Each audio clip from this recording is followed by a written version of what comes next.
Going live. Excellent. Going live. You're live. We did it. We did it. We arrived. Yeah. All right. Hello, everyone. How are we doing? How's the audio? I think the microphones are too high, and I think we're clipping. So I think I should bring those down a bit, but I want to check with you guys first. Please tell us how my voice sounds. Echoey. Butts. Yeah, well, there's always a little bit of echo. Clipping, yeah. One sec. That's what... Yeah, okay, hold on. That we would have had the sound lower, and then we had the gain in to reduce the echo, so there was less crosstalk between the mics. Ah, I see. That's how... Because I was thinking, if we could have had this game before, why didn't I have it set up that way? That's why I didn't have it set up that way. Let's pull that back to 80. Okay, right, that's brought the volume down. And now I'm going to dial in the gain again. Now I've got the gain, which gives me the volume back without the crosstalk, or less crosstalk anyway. And do the same on yours. There we go. Excellent. And chats. There we go. Right. There we go. How's that sounding now? Things will be a little bit different because we're streaming off of a different PC to normal because I can't remember I cannot remember if we discussed it on stream. However, we've taken the GPU test rig, we're turning that into the dedicated still echo. The echo is real. I'll reboot the base station one more time. Yeah. Also, the levels are slightly higher than they used to be.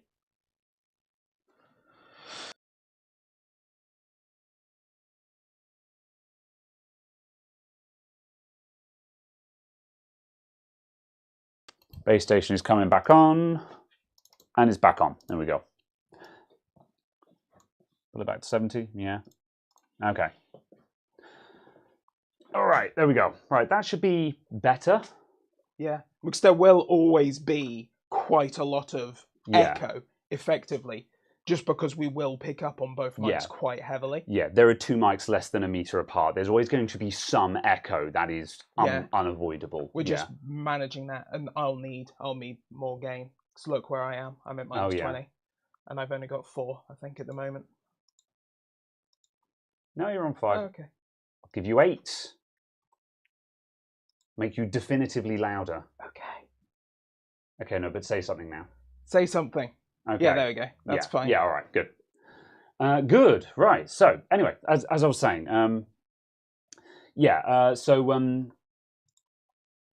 Stream PC, yeah. So the GPU test rig, we're turning that into the dedicated Stream PC because when I move the stuff that's behind the camera, we can actually have a bench there that actually just has the podcast rig just pre-set up on it and just sits there, which saves the YouTube rig from having to multi-roll as the streaming rig as well.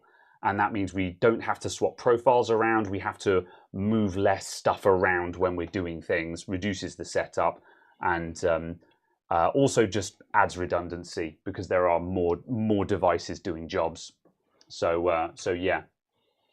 Or certainly at the very least more devices that can do jobs. Yes, exactly that. Because like the GPU rig can still be used for GPU testing, just not at the same time as streaming. But we have other computers that can do that as well. So yeah. Anyway, right, we're there. So yes, how is everyone? Welcome back.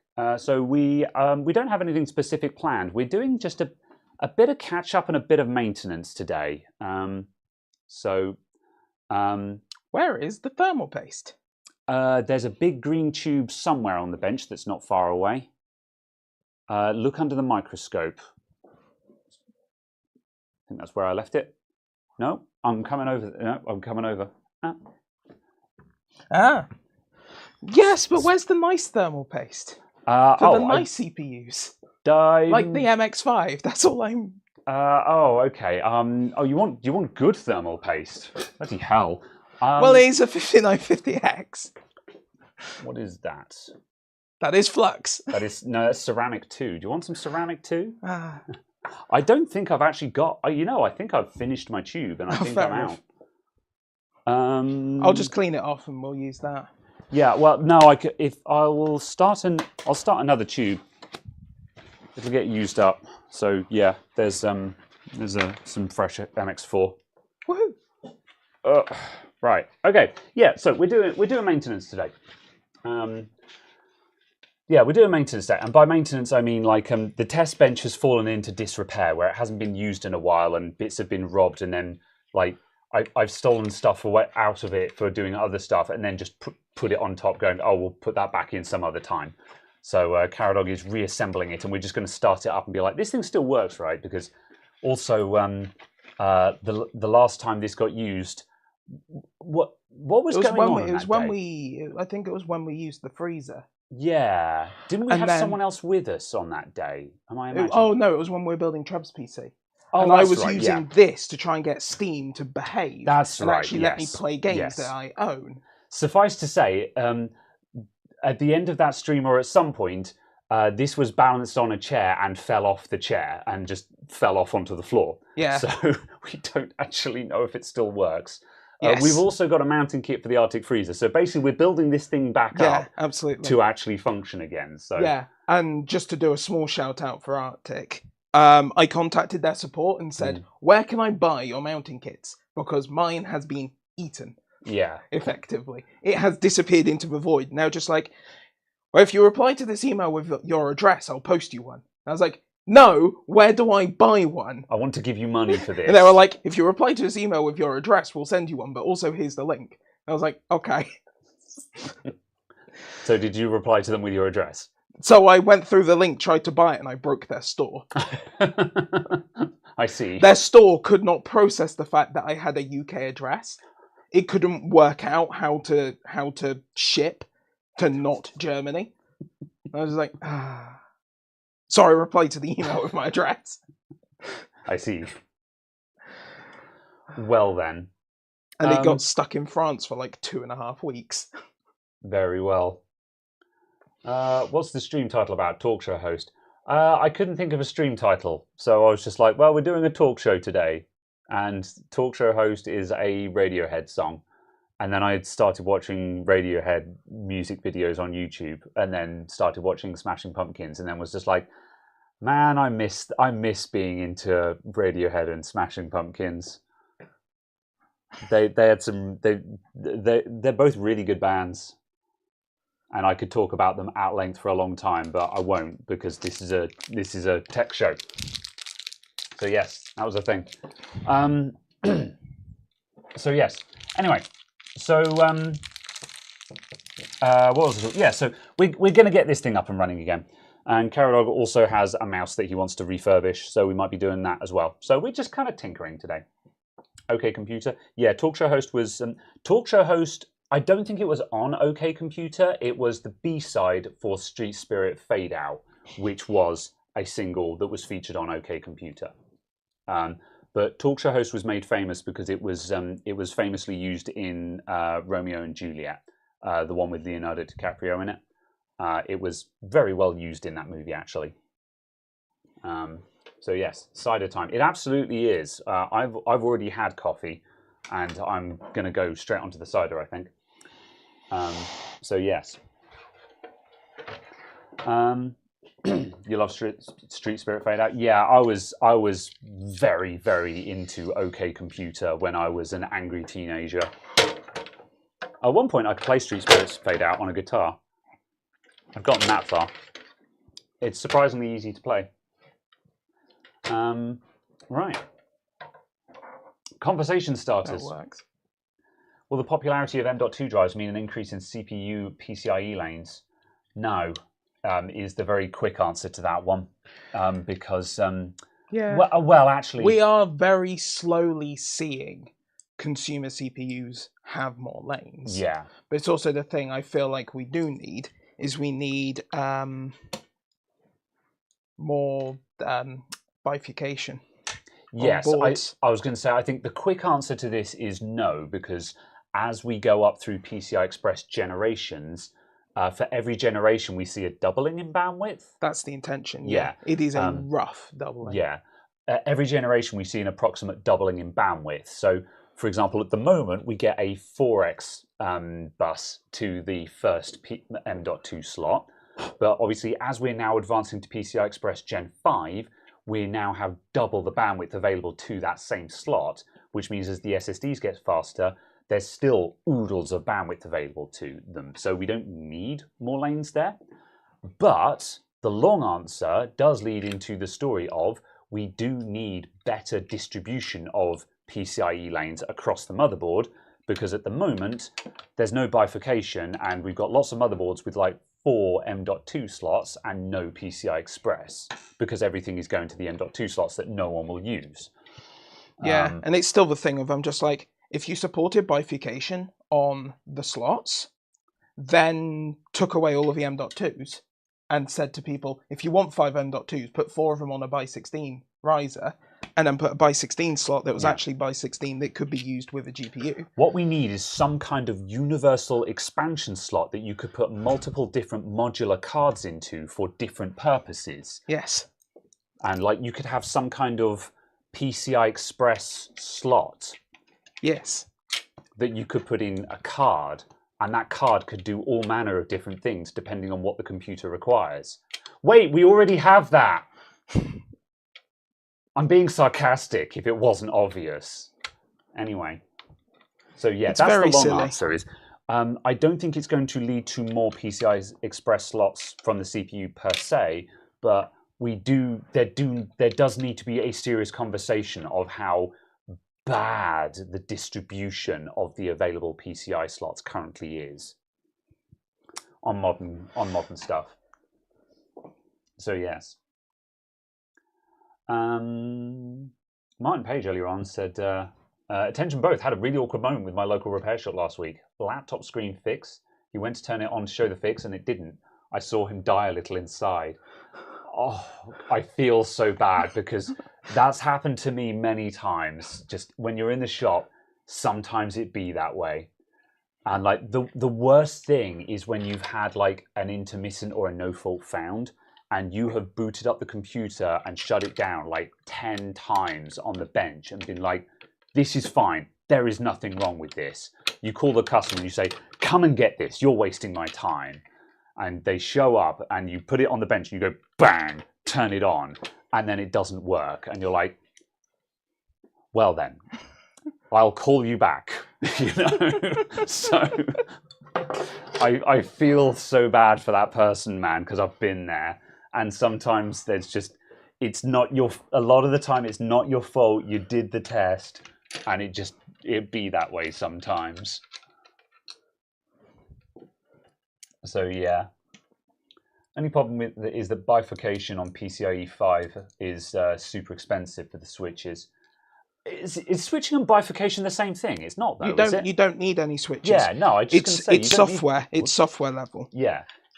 I'm talking about the riser card doing the splitting. Yeah. So if you, the person who requires the splitting, is the one who is paying for it, me, the owner of a motherboard that does not require the splitting, does not pay for it. Because the board's cost itself should be very, very similar. Yeah. Because all of the actual splitting and switching is happening here on the card, not here in the board. Yes. Yeah. But when would it be expensive is where you have 2 slots here, which is, this one is by 16 by 8. Yeah. So it's got by 16 to the CPU when only this one is occupied, and then by 8 by 8 to the CPU because there's a switch. Yeah. Effectively splitting it. That's where it's slightly expensive. When it becomes really expensive is where you take a by 16 link and you use switches and splits to obviously give you multiples down there and you get various different combinations to avoid now. But yeah. Yeah. Did I sort out my faulty MacBook screen saga in the end? I'm still bashing the seller over the head. I need to just I'm trying to organize sending the screen back. The guy's just like, oh, because the dude was just like, oh, please send video of it not working. I'm like, no. And then he was like, okay, please get a quote for postage. And I'm just like, technically he's entitled for me to send it back before giving me a refund, I guess. So now I've got to send it back to China and like wait for that to come through. And I'm just like, So yeah, I really should just screw him over, because he screwed me over by sending me a clear, demonstrably not new, used and faulty screen. So I should just be like, screw you. I'm opening a case for this. But I would say open the dispute anyway, because you won't get the refund yeah, anyway. yeah, I need to get on with that.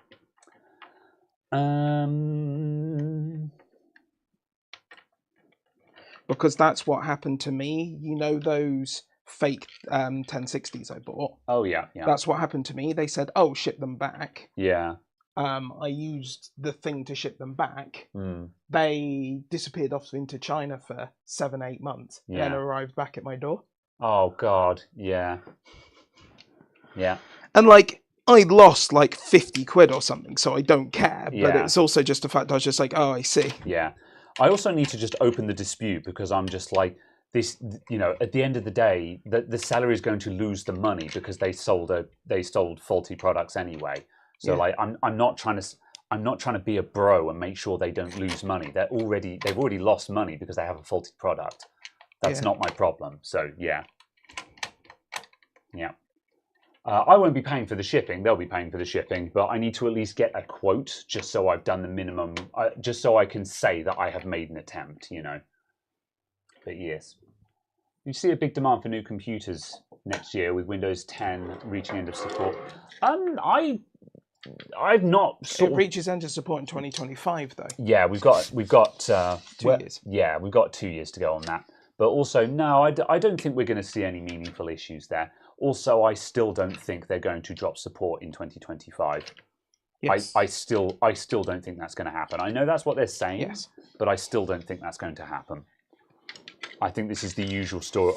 I think it's going to go from green support down to yellow or something like that. I think it's going to go critical support only. Really, yeah. I think they're hardball and go critical support only. Yeah. But we'll find a whole bunch of stuff is critical support. Yeah. If that makes sense. I mean, even if they go critical support, that's still fine, because because critical support includes security updates. Oh yeah, but I think it will be critical support, security updates only. Yeah. But it will be a lot of stuff gets flagged as critical. Yeah. If that makes sense. Yeah. It will be a weirdly soft critical, unlike 7 and XP's was. Yeah. But then on the other hand, 10 is a really mature system now, and there's not really any problems with it. So even if it did go just hard critical, that wouldn't even be a problem, because 10 is just, 10 is finished, basically, isn't it? And I mean, in the sense of they have finished making 10, you know. So, yeah. Yeah, they'll officially, but they then still do 0 days. Yeah, that's what I think is going to happen. So I'm not really worried about it. And like, this is what I've been selling my customers as well. I've been saying, you know, they're saying they're going to end support for 10 in 2025, but that's not something that I would be particularly worried about. So yeah. Stop it. Fun thing about setting up a new phone, the 9001 one-time code you got to type in. Yes, I was worried that was about to happen, where we've just switched PCs, but thankfully, because we imported profiles, a lot of stuff just worked.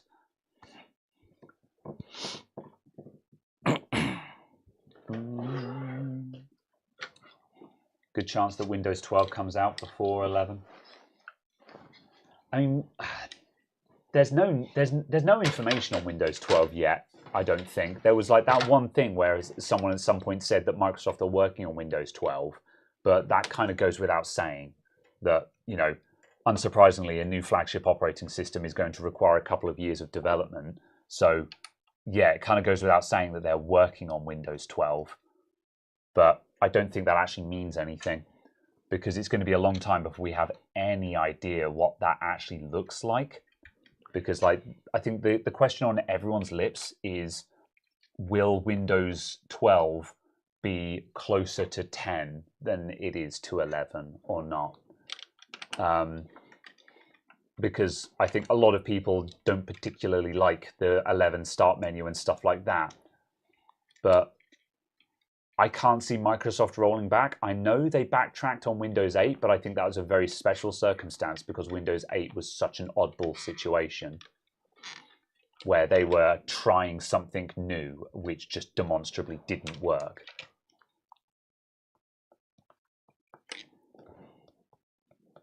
There's talk of a 3-year cycle. Yeah, I'm fairly certain that Microsoft want to get back into 3-year cycles with Windows, which I don't agree with. I think they should have. I think they should just keep doing build updates and or feature updates, which is what they're actually called. But I can understand why they want to get onto a 3-year cycle again, and if they want to do that, then sure.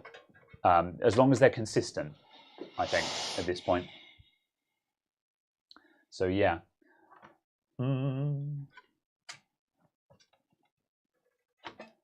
think 12 is going to be very quiet until after 2025. Yeah, I'd agree with that.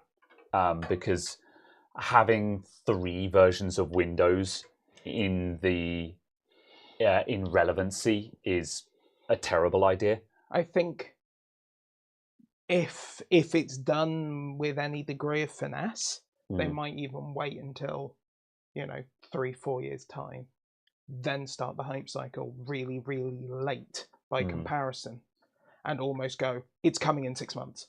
They could do, because that's what they did with 11, didn't they? 11 came out fast. Like, I don't know how long it was in development for, but from announcement to general release, it was out fast. Yeah, they might just do it's out in 6 months' time. Yeah, I could see that being a thing. Just don't talk about it. Then it's actually basically ready. It's one release available from ready. Here's Windows 12 and it's out. Even on the developer on the insider preview side, it might only be there for 8 months. Yeah.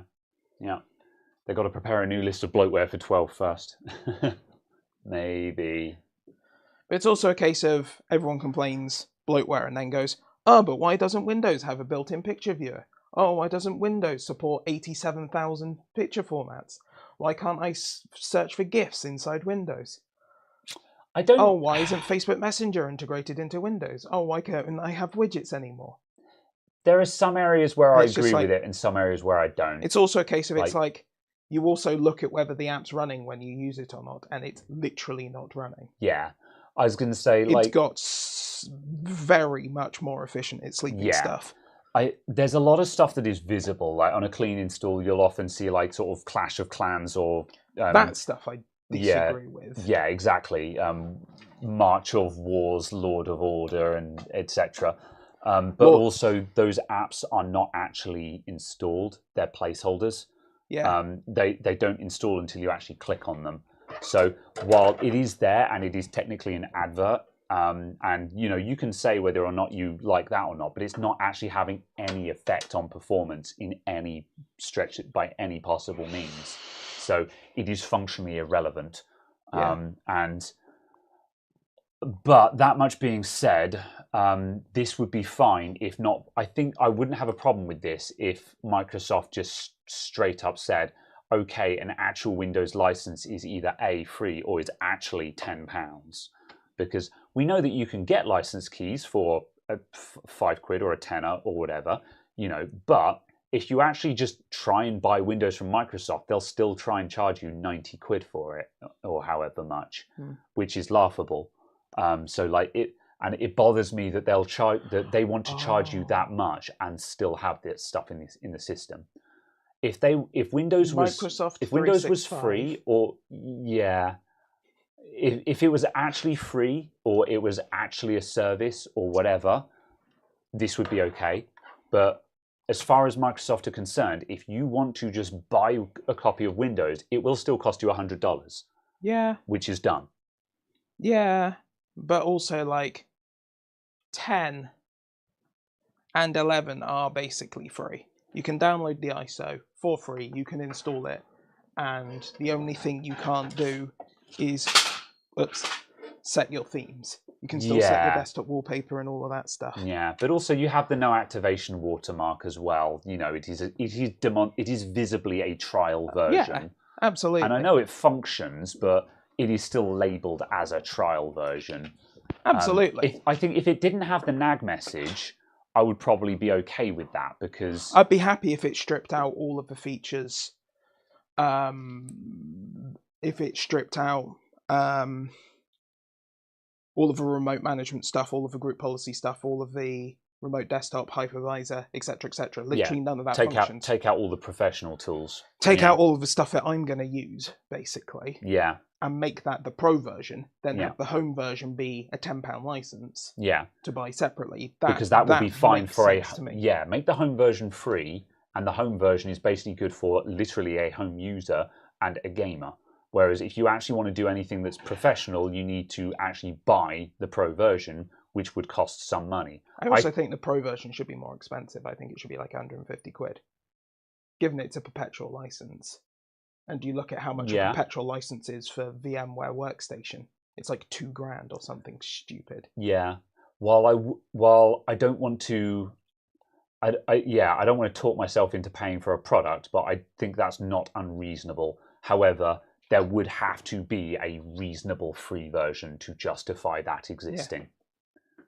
Because at the moment, the pro and home versions are functionally identical except for some token gesture gated things. Like the group policy functionality is there in the home version. It's just gated. But also a case of arguably you couldn't remove the home the group policy functionality from the home version anyway. Because so much of the settings management is done through that. Yeah, that's fair. Do I use DaVinci for video editing? No, I use Vegas still. Vegas, it still works best for me. DaVinci is an interesting thing. The reason why I take this question is DaVinci is an interesting observation of this, in that it's free software, but it is heavily designed to work with hardware that is very expensive. So it's a case of it means that home users can have some access to it for free. But if you're serious, you're going to buy the hardware to accompany it.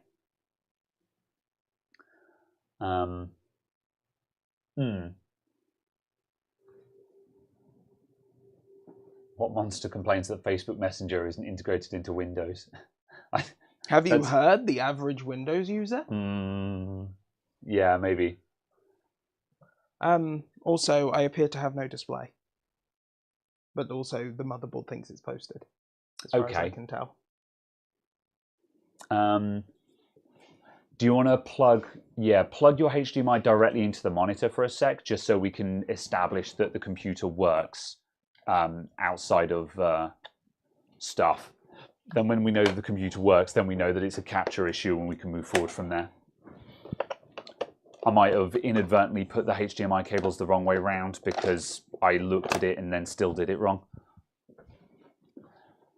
You don't mind pre-installed apps, provided they're useful apps, e.g. Facebook Messenger, or even an app I'm highly likely to use like iTunes. Well, that's the thing. I don't use Facebook Messenger or iTunes, so I would consider them both to be blow. That's the problem there, is what is useful.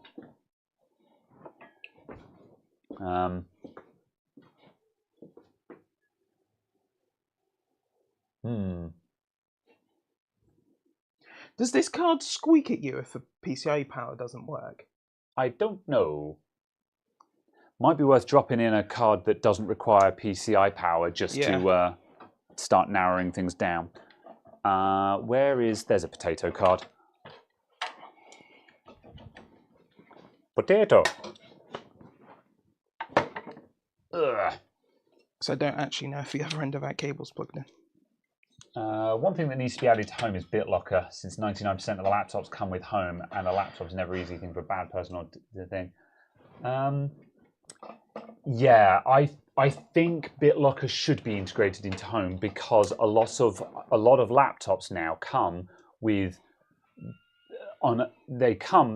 Windows Home with BitLocker enabled, except there's no front end for BitLocker because it's not the Pro version, so you have to do everything by the command line. So because of TPM and because they want it to be secure, they've enabled BitLocker, but there's no front end to the BitLocker system because it's the Home version, and it's a really gross thing. So, yeah. Jim says BitLocker for home users is disaster waiting to happen because they can't remember passwords. Yes and no. Theoretically, any home user should be signing into their computer with a Microsoft account, which will automatically back up their BitLocker keys. And in addition to that, when the computer comes with BitLocker enabled, typically it's enabled with a empty encryption key, which means it can just be decrypted with no password, effectively, which is a really odd configuration. It comes like that because the way that it's set up is that when the user then signs in with their Microsoft account, it then creates a full BitLocker key. I see. That is my understanding of that. However, if the customer doesn't sign into their Microsoft account for whatever reason, that never actually occurs. Yeah, that is my understanding. Yeah, that's probably how that ends up. So, yeah, it's and I've got mixed opinions on this. I think with how much Microsoft force the Microsoft login now, you need to be a savvy user to not sign in with a Microsoft account, which means you're probably savvy enough to know what BitLocker is and how to use or not use it.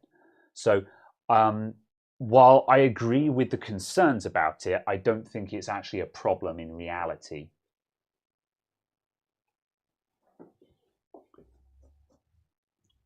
So yeah, I mean, I'm not a fan of BitLocker, but I understand its requirement to exist. So yeah.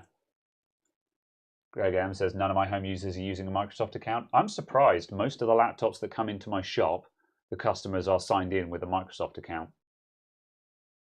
Just because when you buy a new computer these days, unless you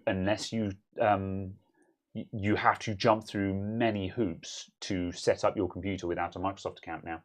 So, yeah.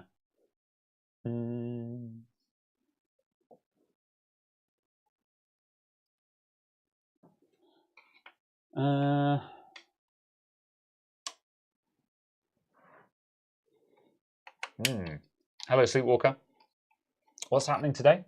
We're having a chat at the moment. We're doing some diagnostics on the test bench hasn't been run in a while and fell into a state of disrepair.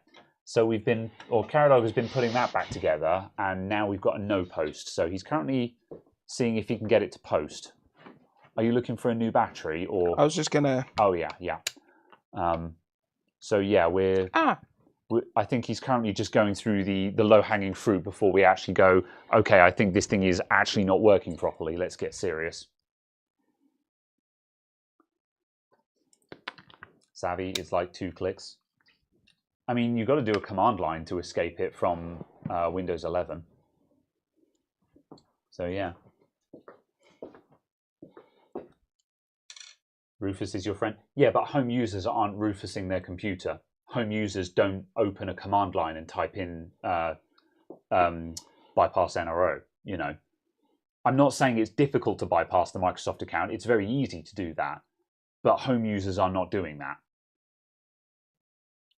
That's the thing. This is a critical misunderstanding that lots of tech-savvy users make, is that they assume that because something is easy, every home user is doing it. And it's like, no, that's not how it works at all. Don't forget, the average home user doesn't understand what left click and right click means. They don't understand what drag and drop means. And I'm not even joking. You know, home users are logging in with the Microsoft account. So kids think debloating Windows does it. Yeah.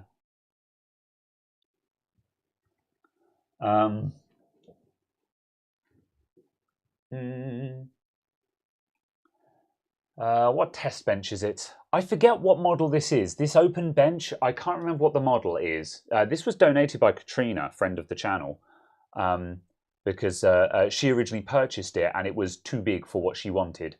And she said, you know, is it of interest to you guys? And I was like, hell yeah, we can certainly put this to use.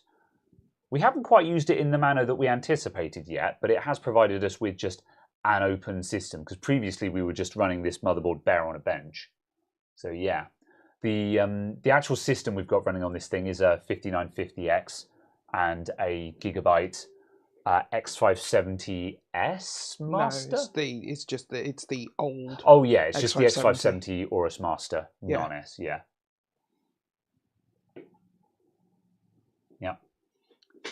You have a friend set up Windows 11 Home Letter. It enabled BitLocker. You disabled it. You did not have to use the command line. Interesting. They may have changed it for Windows 11 Home then. Yeah.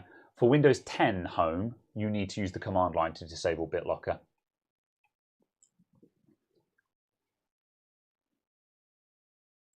Unless this has changed in 22H2 or something like that. It's been a while since I've had to do it, in all fairness.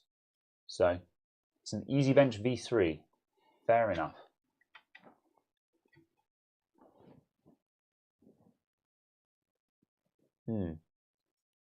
Right.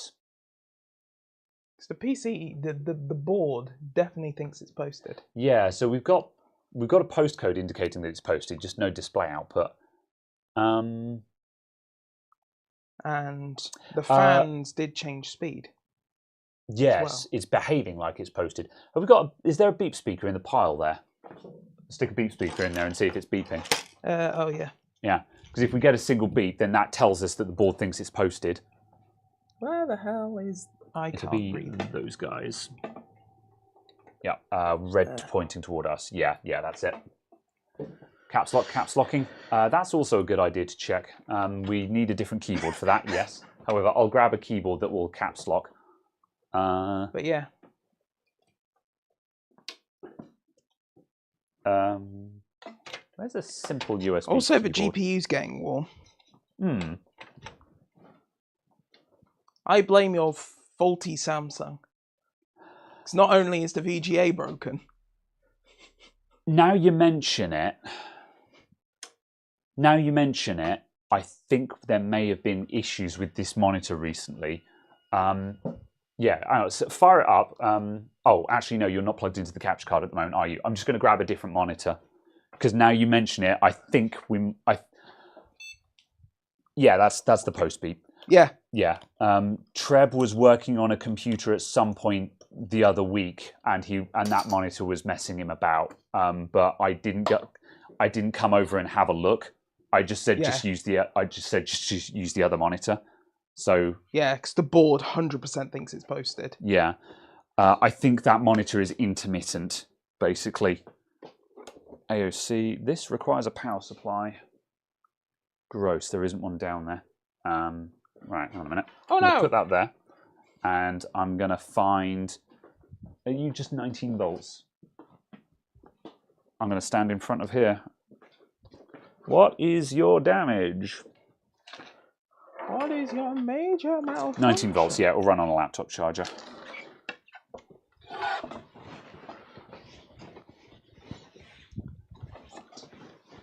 To be honest, I'm not sad about having to kick that Samsung to the curb because it's bollocks. It is like astonishingly bollocks.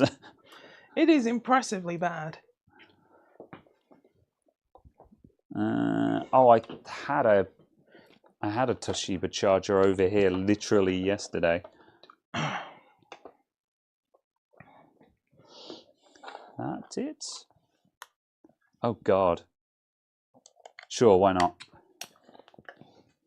There's only a partial chance of this power supply exploding.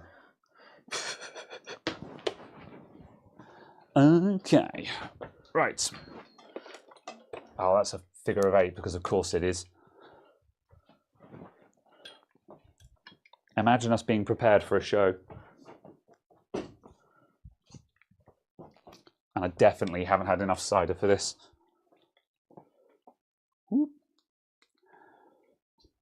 If he says ignition, yeah. This is, oh yeah, this is also a 14 volt one. 14? Odd. 14 volt at 2.14 amps. What a bizarre rating. I'm going to put this in the pile. Oh, setting hang on a sec, HDMI. Yep. I'd almost understand if it was 15, because like 15 volts is a thing you see now and then. But like 14 volts, what's that? Right?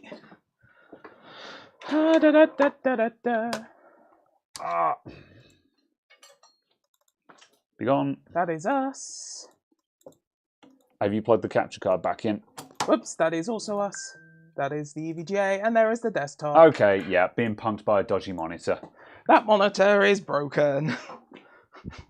I'd say I'm sad, but I'm not. There you go.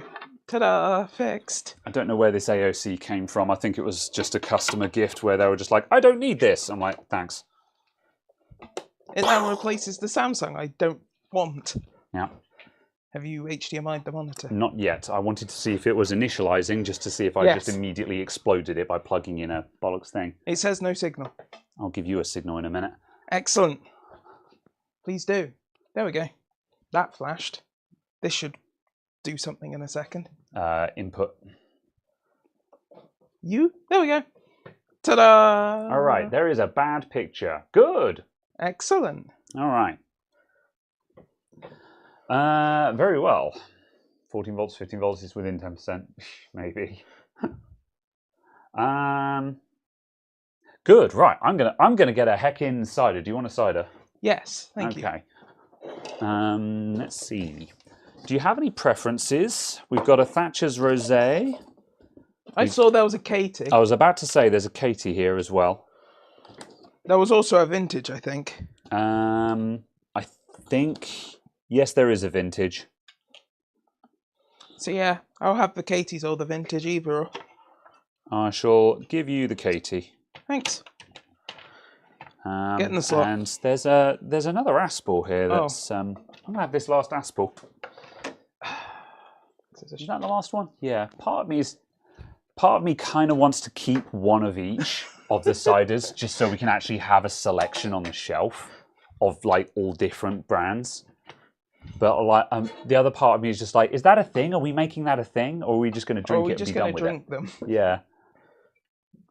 The collector in me is just like, oh yeah, but like having one of each would be cool because then we could be like, oh look, the Aspel, remember that? That was nice. And I don't know where I'm going with that though. Or we could just drink the damn stuff. Oh wait. An anonymous benefactor gifts us. A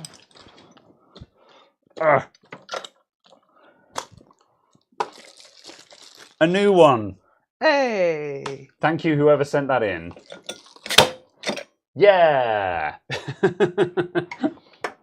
Excellent. The moment had arrived. I am pleased. Oh, there we go. Desktop. Good.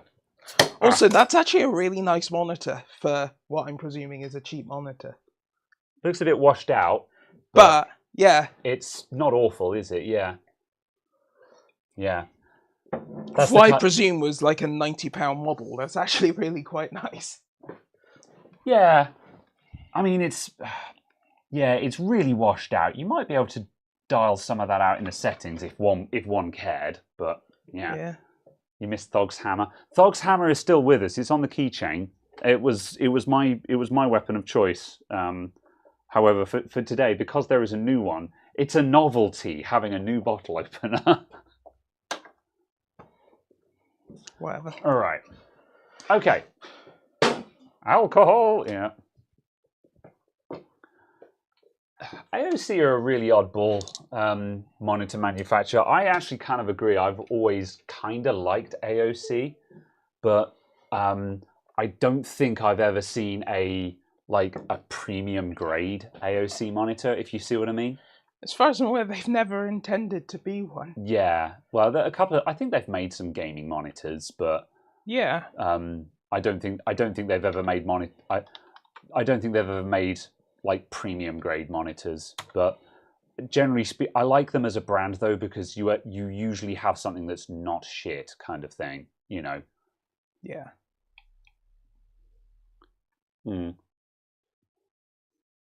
Still need to find a Strongbow bottle opener for the shop. Oh, that is hilarious and disgusting in equal measure, JD.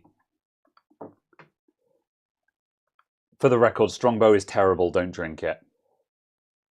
I'll drink a lot of cheap cider, but Strongbow is a no-go. Is no bueno. My first ever LCD monitor was an AOC. It cost me £340 and I bought it from my local computer shop, PC Paramedics. I oogled it for months while I saved up my pennies. 15-inch. Response time was probably about 30 milliseconds. Probably. Would you like to? 1024 by 768, baby. Would you like to open this zip file in VLC?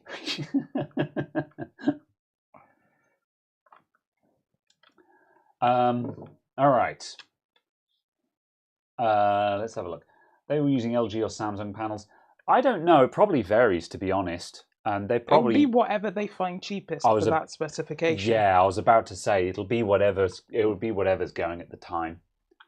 So you replaced a 22-inch CRT with dual 1280 by 1024. Yeah.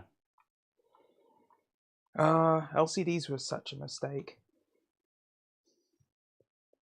Glorious CRT master race.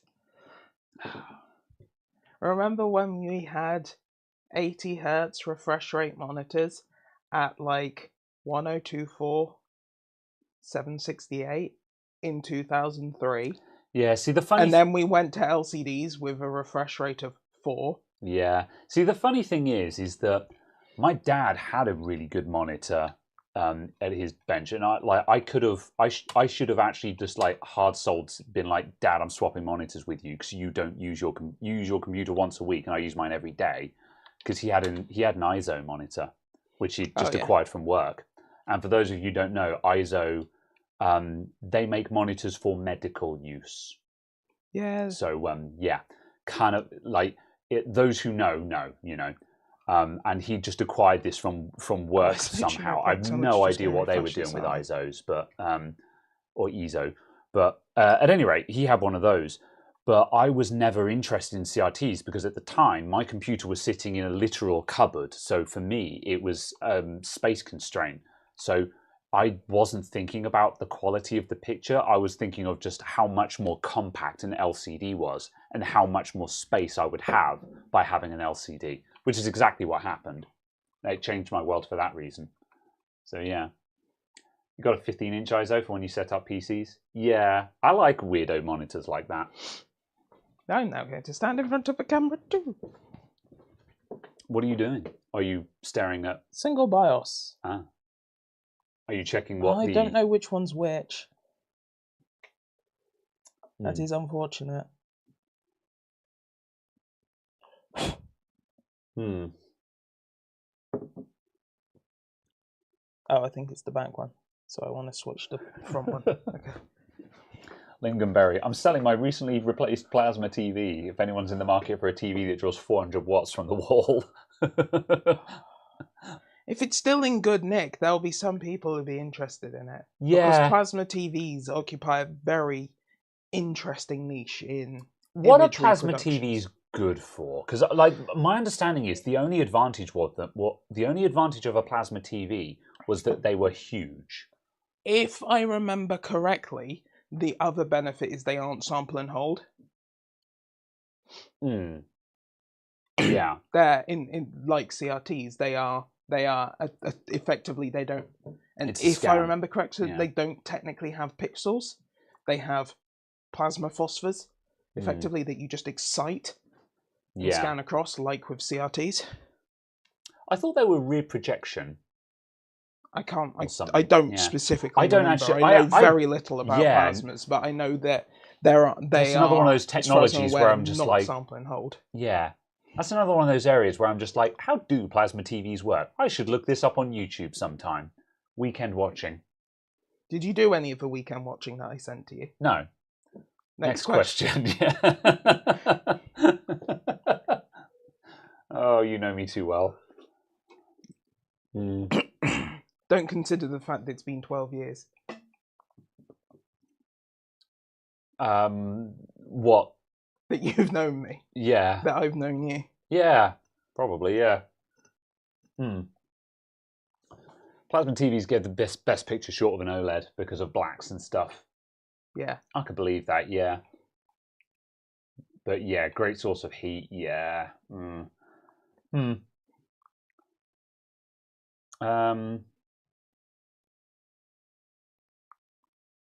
Yeah, great colors on a plasma. I mean, the thing is, you can do all of that with a CRT, but you just didn't want to make a CRT as big as a plasma would be.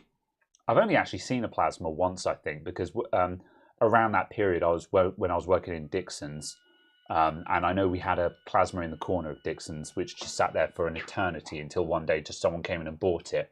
And I remember having to help my colleague cart this thing down the service hall because it was enormous. And we were like, how the hell do we even get this thing out, you know? But that was genuinely my consideration, just with obviously TVs going 65 inches, 77 inches, etc. I was like, at what point does it become a case of this TV is too large to actually move, because if you move it, you apply forces to it and that cracks it. Yeah.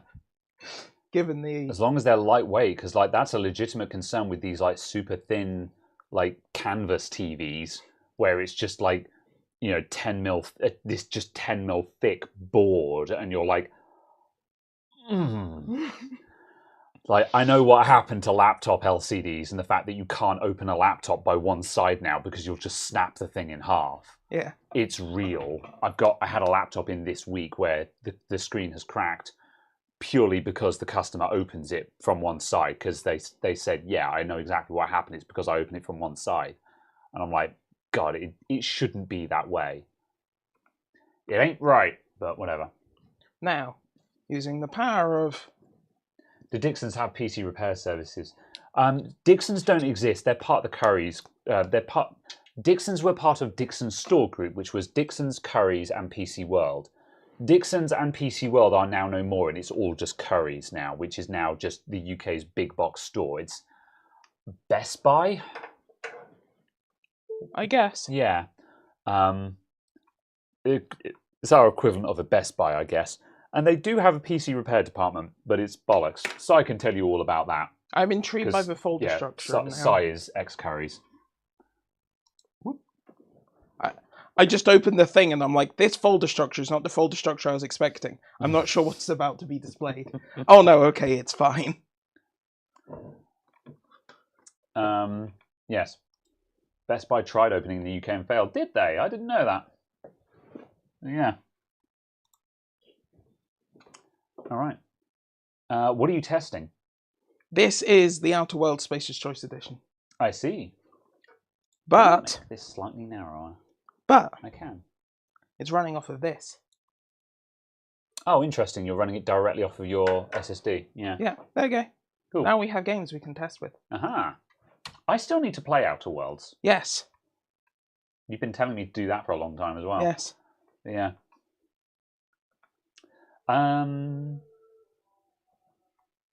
Oh, it is that monitor, yeah. I was wondering where the sound was coming from, and I was just like, is there a tiny speaker somewhere on this? Yeah, there you go. This version also includes the DLC. Very good. Cool. Yes. But there you go. See? Does it have a benchmark mode, or do you just need to just bash into a game and find out? I'm not sure. Yeah. At any rate, it's good to see that the test bench is actually functional then. Yes. What is most of that noise? Is that the VRM fan? Or is it the graphics card? Yeah, it's the graphics card. Yeah, that's fine.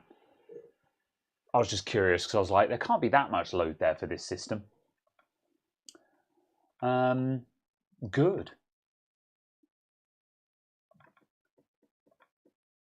Max Lupo says, still running the latest, the last Panasonic plasma. I had to repair the power board once, but still the best in true colours. Interesting. Where's the XE for the game? Yeah. Oh, that's the soundtrack. That's cool.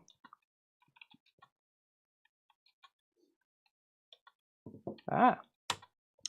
Both your AOC panels have 3.5mm audio jacks, which is annoying because it keeps trying to switch them. Yeah, that's just an annoyance for monitors with speakers in general. It annoys me when gaming monitors have speakers in them because no monitor has good speakers, and no one is running a gaming monitor as an office monitor. Office monitors should have good speakers. Like Dell solved this problem by having speaker bars, which I think is good because a Dell monitor with a speaker bar on it is the ideal office computer setup because the Dell speaker bars are actually really good, and it means you have an office computer with nice built-in multimedia. But a gaming PC, no one is using the built-in speakers on that gaming monitor. So just rip the damn things out so they stop appearing as a multimedia device. It's annoying. However, what is this you're starting now? Tiny Tina's Wonderland. Ah, okay, yes. I was curious as to why there were dragons. I was like, I'm fairly sure that the Outer Wilds don't have dragons. But Tiny Tina's Wonderland does. Yes. This is now a game stream. Yeah. And your monitor doesn't even have speakers. It's just got the jack. Yeah. Yeah, it's like my Dell monitor. It's like the U3014. That shows as an output device. Yeah, pretty much. It's got the headphone. Yeah.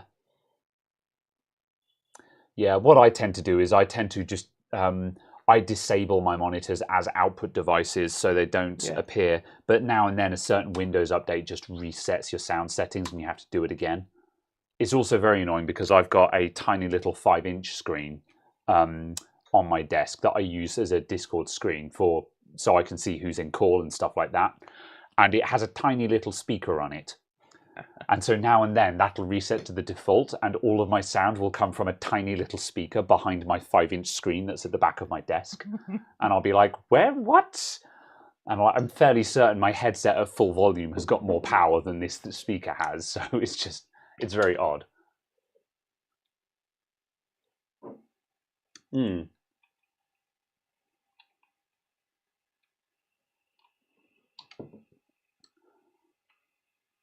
to open up the small monitor and desolder the speaker. That wouldn't solve the problem because it will still be seen as an output device. I've just got to remember to disable it now and then. There's apparently a benchmark in this game. Ah, neat. So we can tell it to do a thing. Indeed. And hear how loud this single fan is. Yes. That's the downside of this graphics card. It's this graphics card we're running here is it's a 1066 gig and it's the EVGA compact, and so it's super cool because it's a really adorable compact 1060, but because it's single fan, it's annoyingly loud.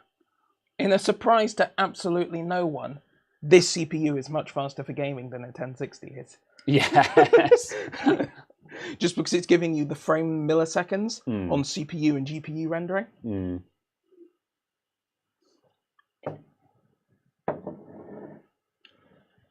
Is the 1060 the best card we've got in here now? No. Best Air one we've got in here. No. There's a 5600 XT maybe. Oh, is that air powered, air cooled? Yeah. Yeah, this is a 5600 XT. I kind of want to double check that this works, actually. I'm fairly certain the last time we plugged it in, it worked. Yeah. But since we've got the test bench up, I'd actually like to test this again. Yeah. So I can then actually put a bit of tape on the back of it that just says, this works, as a reminder to put it in a PC and sell it. Yeah, absolutely. Because I've got so much stuff. I've got a lot of parts kicking around the shop that need to just be built and sold right now. Like this, I've got this sodding thing down here. I've still got a MSI X570 board over there. Yeah. And I've got a 3800X in there. And I need to just, again, build all of that into here. Build this Corsair that's on the floor behind the counter. Build that Corsair back up. Put it out on the shelf and just sell the damn thing. Like, even if I just fire sale it, just get it sold, just so I can replace old stock. Yeah. Because stuff just keeps coming back in. I keep thinking I've sold stuff, and then someone's just like, oh, buy that. But also, I want it in this case. So then the case ends up not getting sold. Yeah. And then, or like, someone will say, oh, buy it. And then they say, oh, I want it with built-in Wi-Fi or something like that. So I'm like, oh, fine. So I changed the motherboard, but now I've still got that sodding MSI X570 motherboard. Yeah. So just, like, I keep taking, like, and that X570 motherboard was in that case, and now it's not. And now so I need to put it back in the case, and it needs a graphics card. And I'm like, oh my God. So yeah, I've got but I need to decide what to do. So I've got a 3800X. Should I pair that with this 5600 XT, or I've got a 6650 XT over there? Which should I put in there?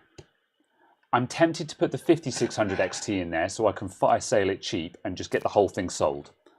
And then use the 6650 XT in something nice. Yeah. We got 2 votes for the 6650 and 1 vote for the 5600. I mean, like, because it's a gaming PC, it's going to be GPU bound, so it kind of makes sense to put the better GPU in there. But that's gonna spike the price because I think I paid 300 for that 6650 XT because I got it on Prime Day, ridiculously cheap. I might have paid even less than that, actually. I know I got it at a bargain, which is why I bought it.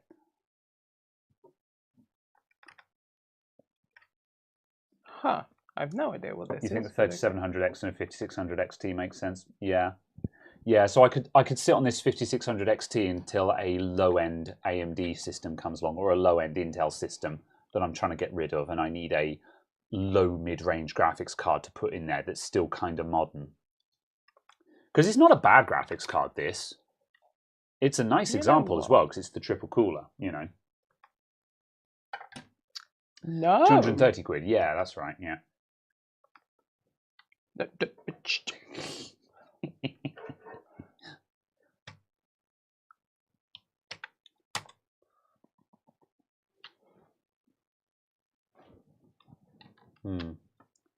Did people see the price drop on the 7800X 3D in the past 2 weeks?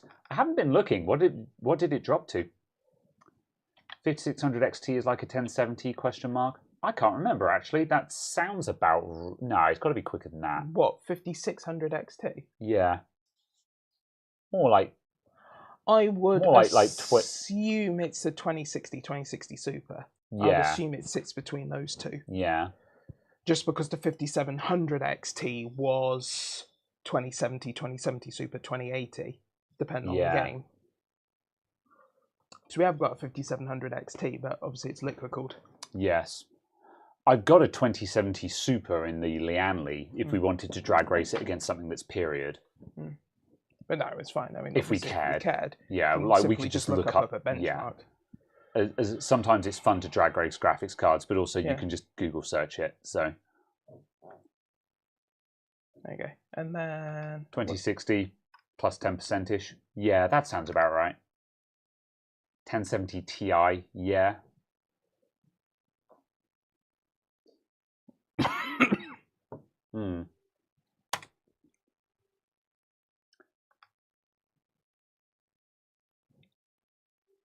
There you go. Firefriend says, Caradog, are you still ATCing? Oh, arcing, yes. Yeah. Yeah. Do you own 2 arcs at the moment? No. Okay. Fine. Yeah. I have 1, and it's there. Yes. No, we've got 1 at the moment, and it's currently running the thing. I can actually, hang on a sec, I'm going to do a quick test. See if we can go for a really bizarro camera angle here. I'm going to do a test. Bear with me a moment, everyone. Oh, no, I'm not, because I didn't install the software. Oops. Yeah, never mind. Yeah, so the current stream PC is the GPU test rig with the Intel Arc in it, because we're currently streaming in AV1. So we are now AV1 Master Race. Or at the very least, AV1 to YouTube, and then obviously YouTube can ingest AV1. Yeah. But it does not redistribute in AV1. Yeah. So yes. I'm sure at some point you said you were using another Arc somewhere else, or was it just you were using that one somewhere else for a bit? No, I was using that at home. Yeah, yeah. You were using it as an encoder, weren't you? Yeah. Yeah. Because again, just to reiterate, the Intel the A770 is a beast of an encoding card. It is a destroyer of worlds for encoding, for its price class. Yeah. It punches several classes above its weight. You know, for encoding. It probably matches the 4090 and 7900. Yeah. Because like when we first got it and we were testing, after we did the podcast where we were first checking it out, we did some encoding tests versus the 2070 Super, and it annihilated the 2070 Super. Yeah, it was like 70% faster or something, wasn't it? Yeah, like it was it was ridiculous how much faster it was at video encoding. Like my jaw dropped. I was like, have we done something wrong here? Is this set up right? Yeah. It's just like, no, it is a destroyer of worlds. Yeah. So We if- also found out that day that you were doing something wrong on your Yes, I transcoding was. for the mainline videos, and you saved, like 10%, Yeah. 15% time on those Yeah. transcodes. Which made a big difference for me. But even with that, this the Arc was still pulling numbers faster than what my 3080 Ti can do today. Yeah. Which obviously is a card that costs 4 times the value of that kind of thing. So yeah, if it's one thing that the Arc is good at, it's video encoding. If you need a video encoder, the A770 is immense. Yeah. Like if you don't do it, and like if you need NVENC for streaming and stuff like that, then you just use your main graphics card.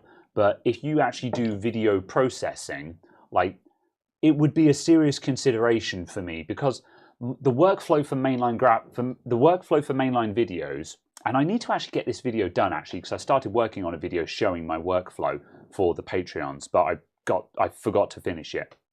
Anyway, the workflow for the mainline things is when I'm recording a video, I record it in OBS with a 4K canvas with 4 1080p streams on it for face cam, bench cam, HDMI capture, and like the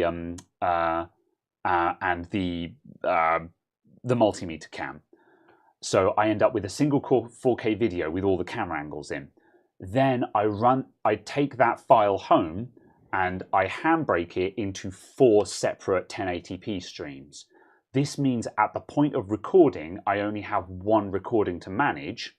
And then when I get to editing, I have 4 video streams that I can then edit into a video.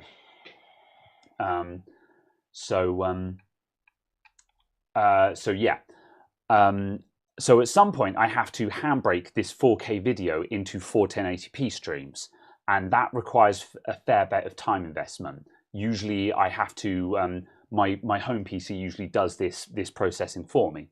But if I've got this new PC set up with the Arc in it, I could use that as a processing server and use that to run it, and it would probably do it in half the time that my home rig can do it. So yeah. Anyway, yeah, the Arc is kind of cool in its own way. As a gaming graphics card, still a bit hit and miss. Yeah, it's a 3060. Yeah. However, it's one thing I did discover when I streamed from it when I was playing Elden Ring is while it performs like a 3060, but it hates streaming at the same time as doing a game. It has an amazing video encoder in it, but the video encoder uses a lot of the actual local... The video encoder has high overheads, basically. So if you're a streamer and you want to play a game and stream it, you're not... Yeah, you want you use it as a dedicated video encoder, not as one thing that can do everything. So yeah. But also a case of you were trying to stream Elden Ring during a period of time where Elden Ring was reasonably broken. I suppose, yeah. I didn't test it with other games, yeah. So maybe I was being unfair. You can't play this with a trackpad because you can't do the swipe gestures. Oh, I see. Okay, yeah. Because you need to do swipe gestures and stuff for the controls, and you can't. Because you need to click and hold and swipe and so on. Oh man, you're now going to miss all of the QuickTime events, and you're going to get all the bad options. But yeah. Bold says, is Detroit worth playing? 400% yes. Is it that good? Like... It's a type of game. It's a style of game. Yeah, because I've seen. But if it clicks with you, you're in. Like if you enjoyed, I would say like original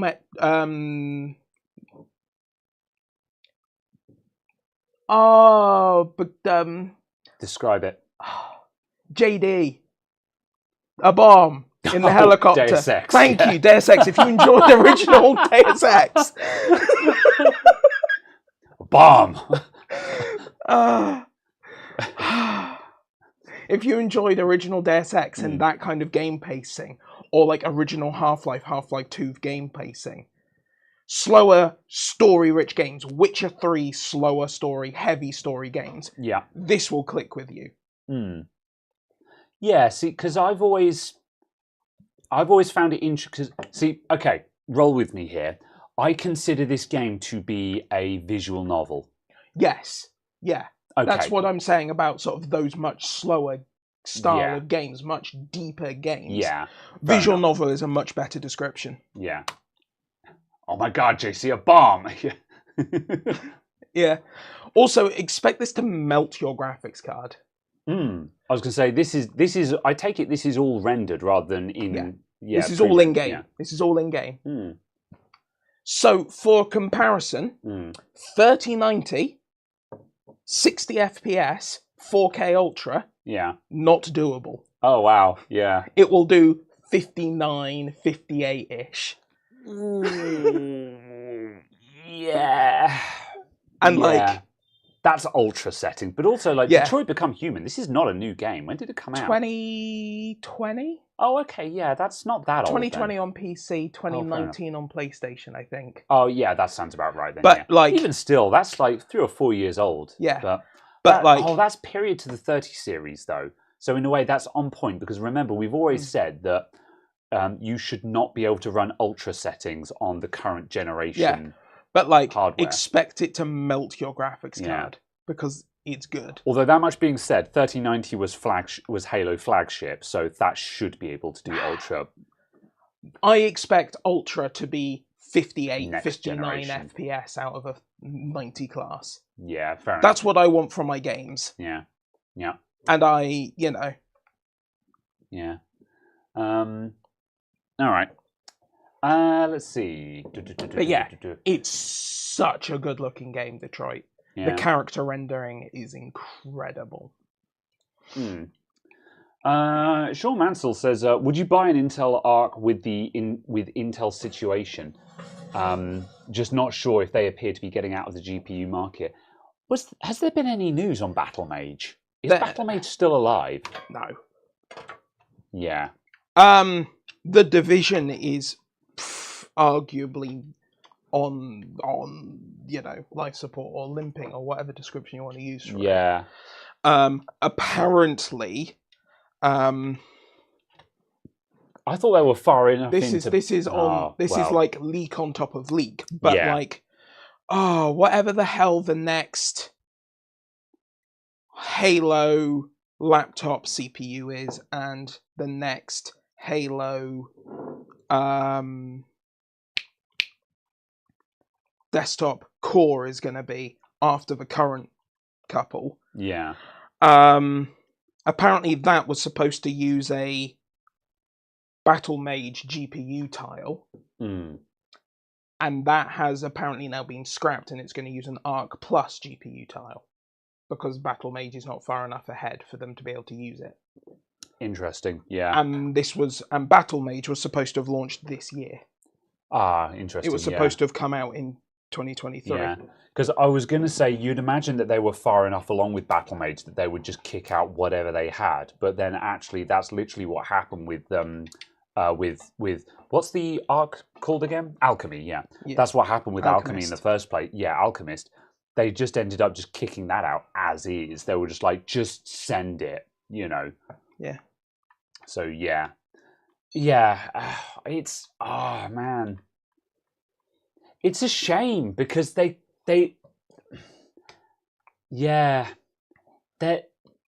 I want to say that they were this close to having something like it really feels like they've got something that's worth. It seems such a shame to scrap Arc at this point, but given the fact that Intel are in really bad shape everywhere else, I think if Intel were still if Intel were still dominating on all other fronts, they would be able to just keep pouring money into Arc until it was competitive. Yeah. But because Intel is fighting tooth and nail not to die right now, quite frankly, Intel are just like legitimately in serious trouble, and they can't afford to keep pouring millions and millions into Arc, hoping that it's going to suddenly become competitive. Considering because AMD and Nvidia are at the top of their game right now, Yeah. So yeah.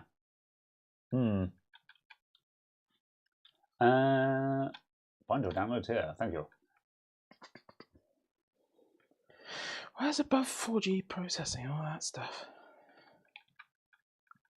Remember when LA Noire was the first game to use motion capture for face animation? I was so heavy on the GPU. Oh, LA Noire. Oh. I am so sad that that game doesn't seem to work properly on PC.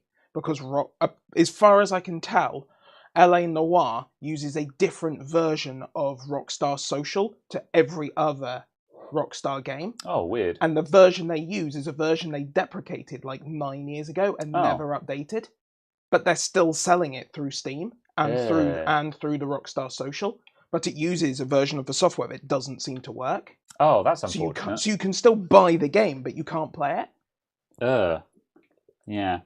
I feel like I would love to see another swing at something like LA Noire, because LA Noire was it was extremely ambitious and had really great ideas. It just needed a sequel that actually stuck the landing. I thought LA Noire was great. Oh, there it is.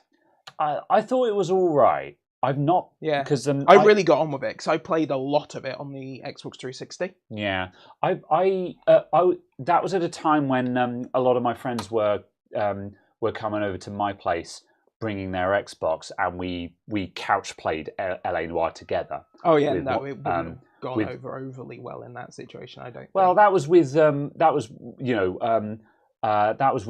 Andy ACS at the controller, and he was playing the game, and the rest of us would be like, "Oh, I think this, and I think that," Yeah. But the problem we found was just the complete disconnect between what what's the protagonist? What's his name again?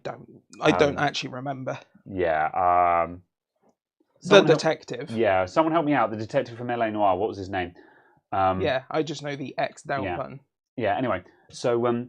The problem was there was a complete disconnect between the option you were presented with and then what he would say. Like, for example, if you press X to doubt, someone would be like, sort of, "I wasn't there. I was with my sister having lunch," and you would say, sort of, press you, and the option would be like X to doubt, and doubt implies you'd be like, "Were you really? Is that what you were doing?" That's what you were expecting. What he would actually be like, "You stabbed her, didn't you?" And you'd be like, "Whoa, no, I'm doubtful." And he would fly off the handle, and you're like, "No, that's not what I meant." Yeah. Cole Phelps, that was his name. Yeah, there was a complete disconnect with the options that you were presented with and what Phelps would actually say when you pressed those options, and also the fact of the facial motion capture was unheard of for the time, but also it was facial motion capture stitched onto Rockstar's, there at the time, absolutely abysmal character modeling. Because, let's face it, Rockstar are not good at character modeling. That is not their strong point. Point. I think the character models in GTA 5 are actually really good, given Modern it's day a 2013 game. Yeah, true. But also that came out after LA Noire, I think. Yeah. Yeah, LA Noire, that must have been 2010? I don't know, but yeah. Someone look up, when did LA Noire come out? But GTA 5, good lord. Given how old that game is, how well that game still holds up today, I'm just like... Yeah. Presumably, wild. Are there any original assets left in it, though? Yeah, most of them, probably. Oh, really? They've done a really mediocre job of actually replacing the assets. Well, they're a small studio and they don't have unlimited money, They only turned over $13 billion. They only have the most profitable game ever to exist in the history of games ever, No, they aren't King, and it isn't Candy Crush. Oof. Don't forget, Candy Crush grossed over $1 billion on its own in its first year.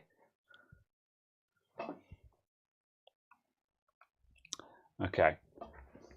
It came out in 2011, apparently. So yeah. LA Noire. Yeah. So yeah, that's only 2 years before GTAV then. But GTA 5 doesn't have any of the facial animation, so the faces are very sort of still. Yeah. But the actual polygonal, it matches the modeling. Yeah, better, but the polygonal modeling is good. Yeah. For 2013. gem matching games are addictive. They are, but you don't pour money into them. I can play. I wanted to say Candy Crush, but like Candy Crush, but not crap. There was one that I enjoyed actually, but I can't remember the name of it now. My Little Pony Township. I don't know. I enjoyed that as well. Oh, don't tell me that's a real game. Yeah. Oh, fuck's sake. Wow, you fell straight into that one. Oh, fuck's sake. The Gameloft did a My Little Pony mobile game. My Little Pony Moni. Yeah, an MLP mobile game that was a town builder, and it was legitimately very fun.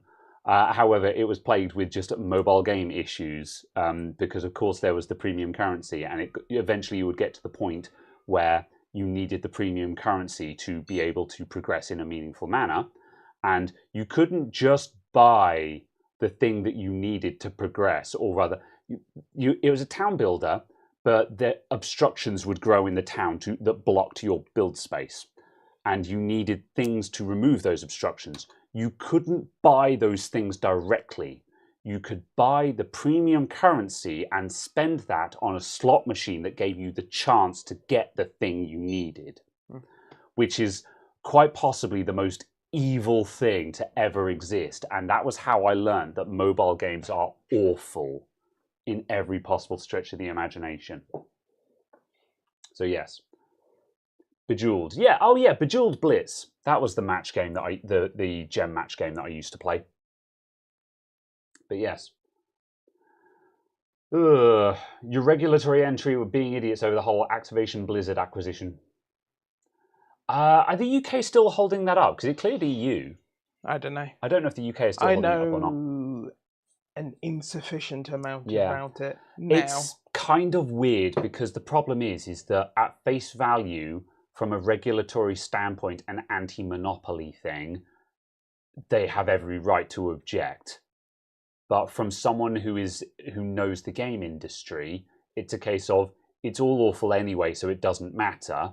And we'd rather it go to a studio who will actually kick that studio's ass and say, stop being terrible. But on the flip side, Microsoft's game department are not doing well at the moment. Like I want to give Microsoft's game division the benefit of the doubt, but they're not doing well at the moment. Everything that Microsoft have acquired recently has not put out good material.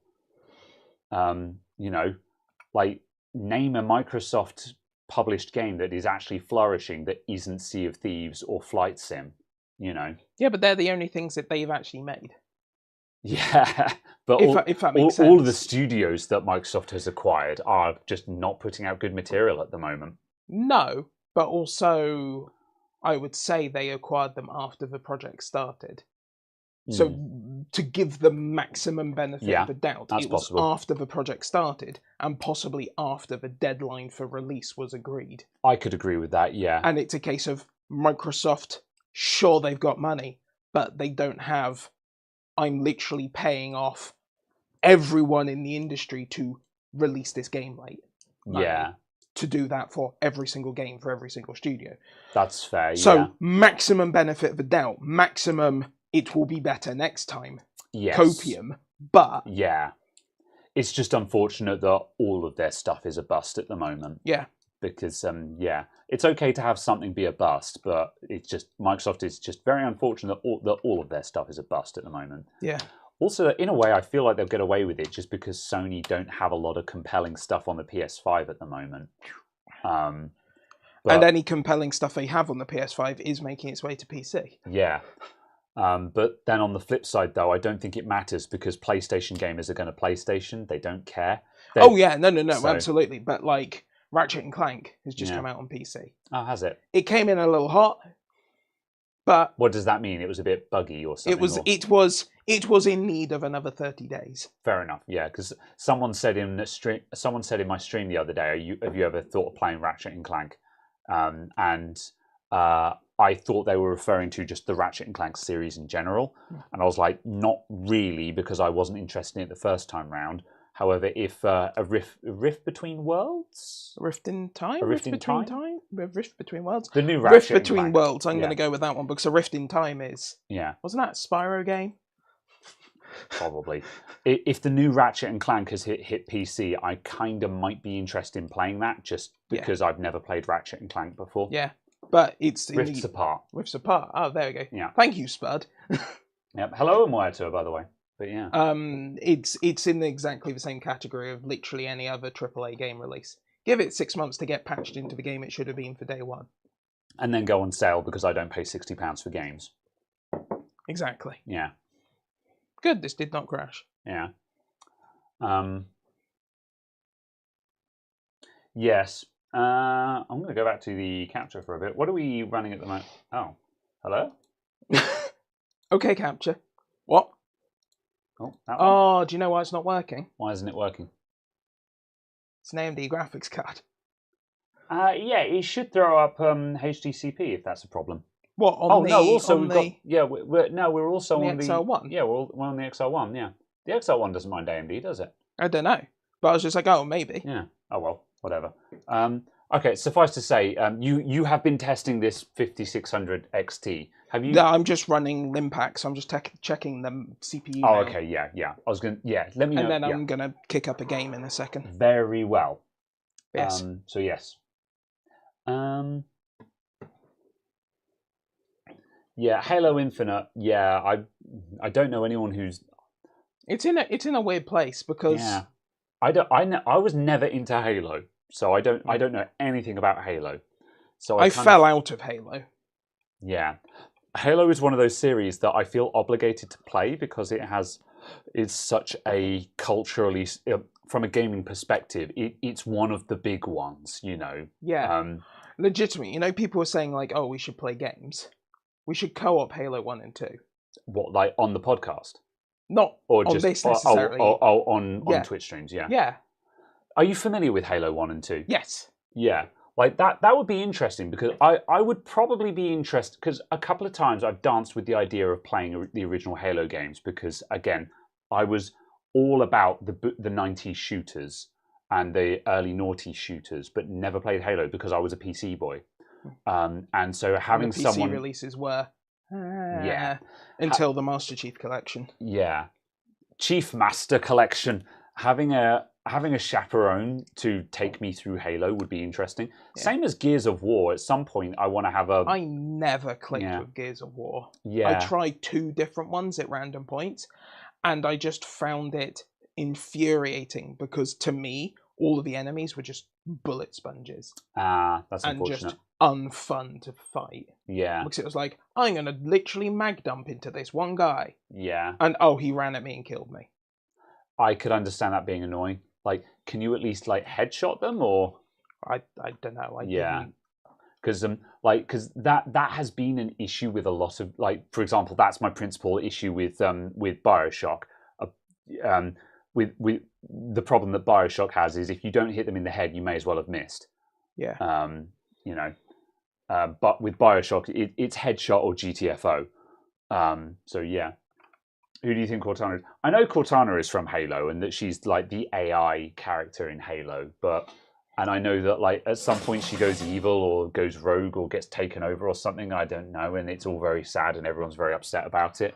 I am mega sad. Yes. Oh, I'm going to fix my mouse problem. Hold on. Yeah, I'm going to see if capture has decided to work.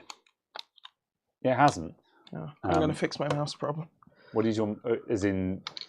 I now have a mouse. Okay. Oh yes, I understand. Yes. Right. If you're gonna do a thing, let's get the capture working, just so. Because if you're gonna sit and dick around with games, I'm gonna at least have people be able to see what you're doing. There you go. Right. Where is this? This has detected. This is all very happy. I'm gonna reboot the XR1. It might just be that the XR1 is just still crap because we are testing that again. It's just being weird. Yeah. Such a shame. But also the other question I've got is what modern capture cards are there? Because no one seems to be making. Oh, hold on. Okay, no, we're fine. Yeah. That was bizarre. No one seems to be making capture cards. Right, there we go. That is working. Let's see if it behaves. Cool. No one seems to be making current capture cards.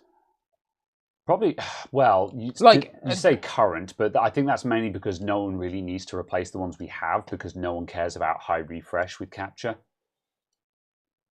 Yeah, or sorry, by that I mean like the actual chips on the capture cards haven't been replaced since like 2017. Yeah, because at the end of the day, we've got 1080p 60 FPS, and there's no demand for higher than that. Well, 4K, yeah, 4K 60 is the thing. Yeah, there's no demand for anything above 4K 60. Oh, it's died again, but this time it's gone black Interesting. and is not reactivating. But yeah, it's still displaying. Yeah. Yeah. I'm gonna set up the live gamer. You'll need to use the splitter. Yes, that's fine.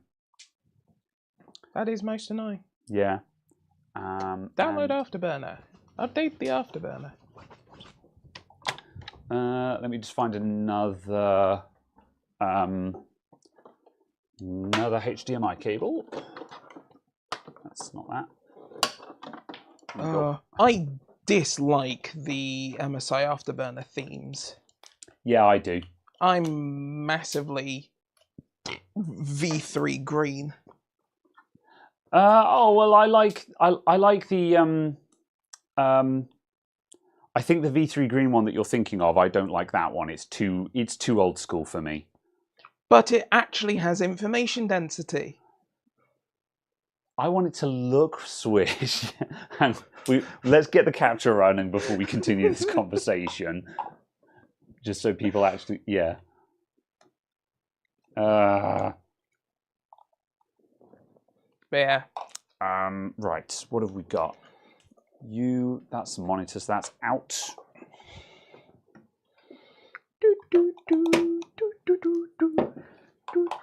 Into the splitter.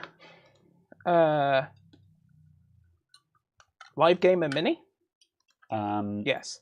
No signal. Good. Yeah, it's plugged in but will not have signal yet. That's fine. I was just making sure that we were looking at the correct thing. HDMI out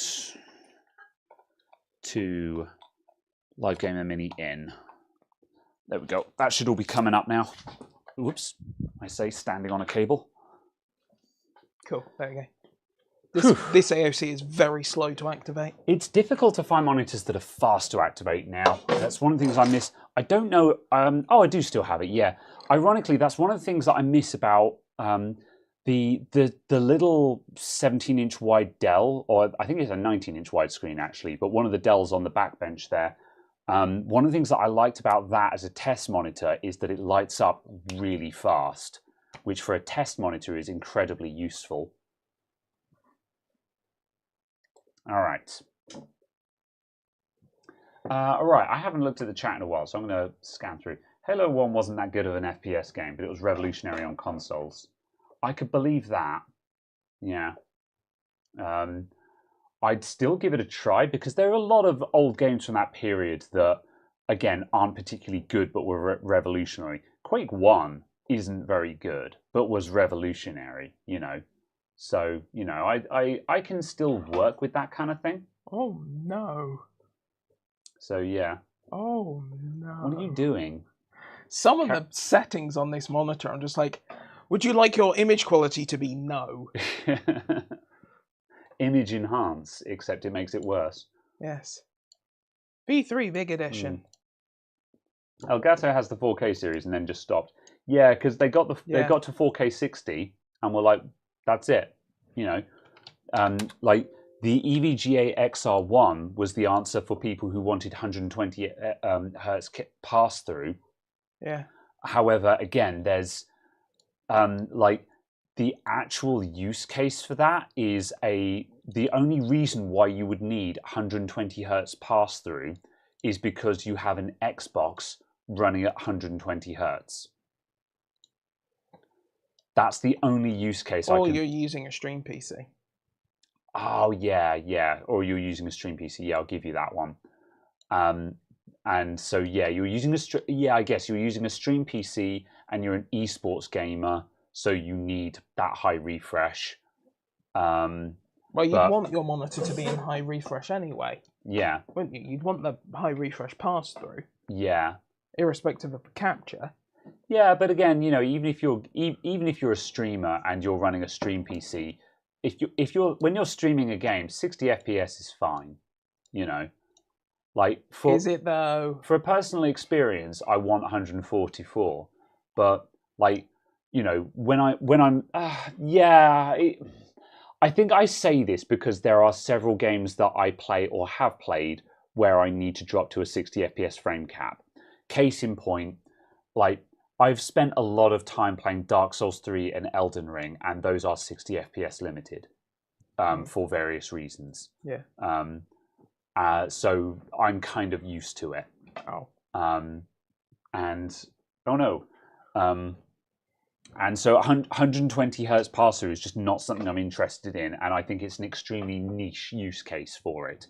So I understand why why folks like Elgato have not bothered making a 120 hertz capture card. But then on the other hand, it's also a case of if you're going to advertise it as an HDMI 2.0 or HDMI 2.1 capture card, make it support HDMI 2.1.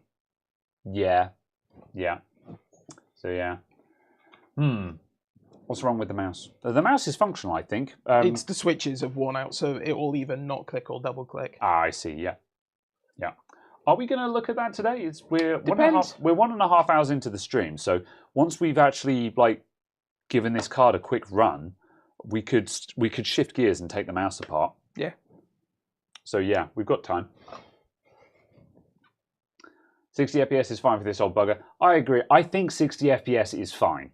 As someone who has 165 hertz monitors and usually games at 144 hertz, high refresh is nice, but 60 FPS is fine. If the distance between 30 and 60 is enormous. It's a ravine, but the distance between 60 and 144, it's smooth, but it didn't change my world. But that much being said, I don't have an OLED. I have I've got I have a mid-range gaming monitor, which is IPS high refresh, and it requires backlight strobing to actually be remotely not smeary, you know. So I don't have the best example of high refresh. Does the 5600 XT have the same HDCP issue? I'm assuming it will, just because all AMD graphics cards seem to. I'm not going to bother to stand up and go and find out. However, we had the splitter down there to hand, so I just plugged it in straight away. So yes. XR1 had so much potential. It did. The annoying thing is there seems to be 3 different versions of it. The marketing for the XR1 is extremely confusing. Yeah. EVGA did a really bad job of marketing the XR1. Yes.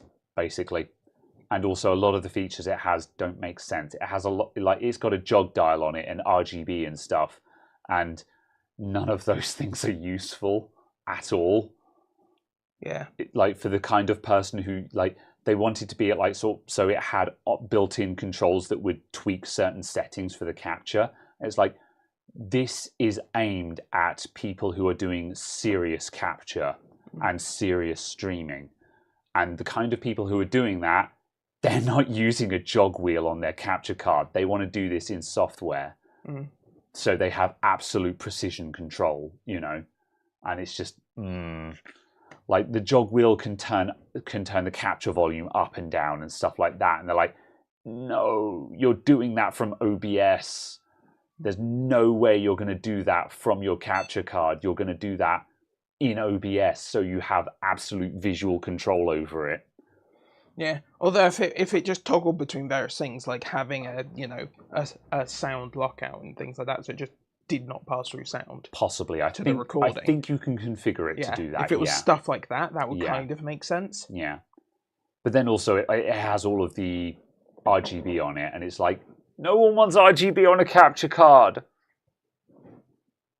Tell AverMedia that. Yeah, I mean, in a way, on the AverMedia, it kind of makes sense because it's a PCI card, so it's going to go into a modified PC. That kind of makes sense. Just about.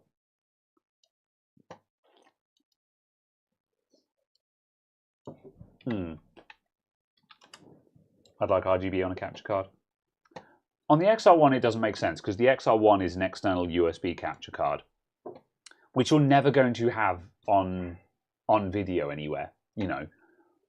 And like, I think EVGA had this idea that it would sit on the desk because it's got the jog wheel on it. But don't forget, a USB capture card is a box where you have a HDMI, and like the XR1 is a box where you've got a HDMI cable coming into on two different directions and a USB cable coming in as well. It is impossible to have that on a desk and be tidy. If it was a nice like deck, so you had all the cables coming out the back and it could sit on your desk with the cables going down the back, that might start making sense. But that's not what it is at all. Bloody hell, that CPU boosts to 5950, what was that, 5950? 4950, sorry? Yeah. I didn't realise the 5950X boosted that high. Yeah, it boosts to 505 for me. On when you've actually finished tweaking the bars, Damn. it will just boost to 505. Very good. What on earth is that frame rate? The frame time is wildly awful. Yeah. Is that just because have you installed the AMD graphics drivers? Yeah. Is that just because Radeon 5000 series? No, I think it's because it's through capture. Because don't forget, we're through capture, so it can't actually detect what the refresh rate of the monitor is either. Oh, can it do that when measuring frame times? I assumed that it was measuring the frame time to the output. Yeah, it is, but I'm assuming that the VSync is being buggery. Interesting, yeah. And that's why the pacing was weird. I am going to go... and be above average in everything. I'm bouncing back later. So, all right, catch you later, Rita.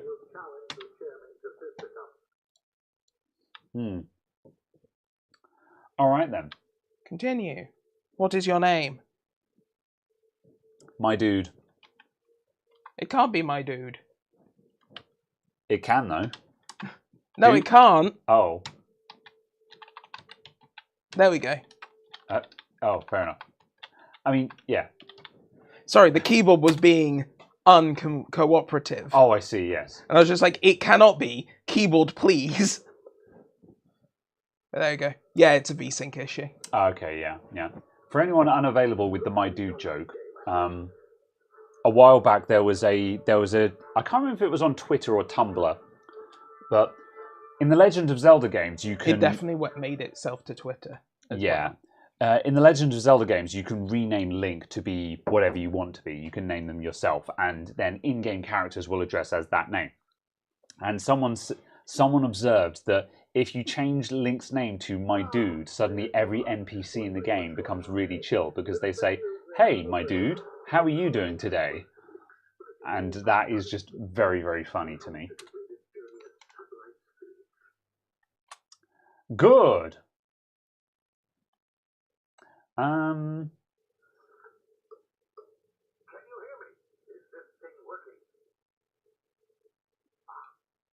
There you go. Now we're actually in-game as opposed to in-video, effectively. Weird. So is it just like the cutscene sections where it was being odd? I had weird frame pacing issues on that on my PC as well. Yeah. Well, that much being said, because the frame rate is dropped to just below 50, it's actually loading up the card properly now, whereas before the card was kind of like bouncing off the limiter. So it was that the VSync issue that you were wondering if it was. Yeah. Interesting. Yeah, because that's actually a very stable 40-ish now, isn't it? Which is adequate for what we're doing here. I also am reasonably surprised that this is able to play this at 40 FPS. Yeah. What graphics settings are you on at the moment? Whatever it loaded with. Fair enough, yeah. Which is probably very highs. Yeah.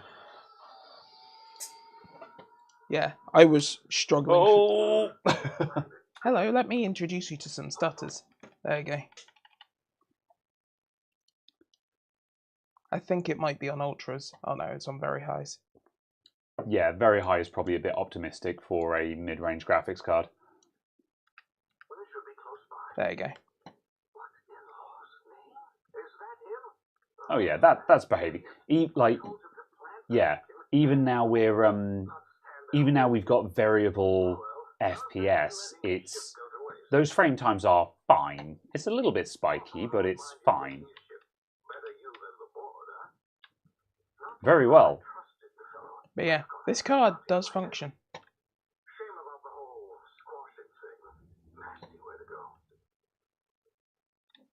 Excellent.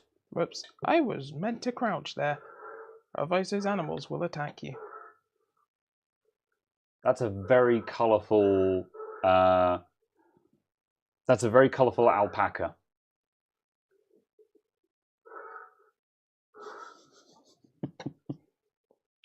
Understandable. Yes. I will run into this cave. Maybe. No, you won't. Let me through. There we go. I have played Outer Worlds. I was talking about Outer Worlds with a friend last night, actually, because I was on VR chat and I was hanging out in a world that is themed after Outer Worlds. Oh wait, no, Outer Wilds. Yes. Yes, I have not played Outer Worlds, but I have played Outer Wilds, which is the one that I thought you were then referring to. I still need to play this game, Outer Worlds. I still need to play.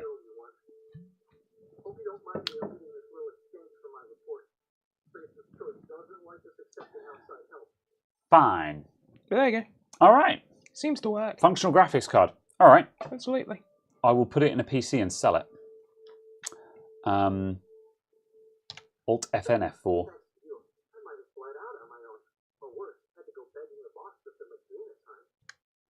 Cool. It's well worth the time. It's a good game. Yeah, Caradog keeps trying to sell me on Outer Worlds. And several times he's given me a drive saying, this has the Outer Worlds on it. Go and play it. And I'm like, I'll do that. And then I don't. Good. All right, then. Right. Should we shut this down and take a mouse apart?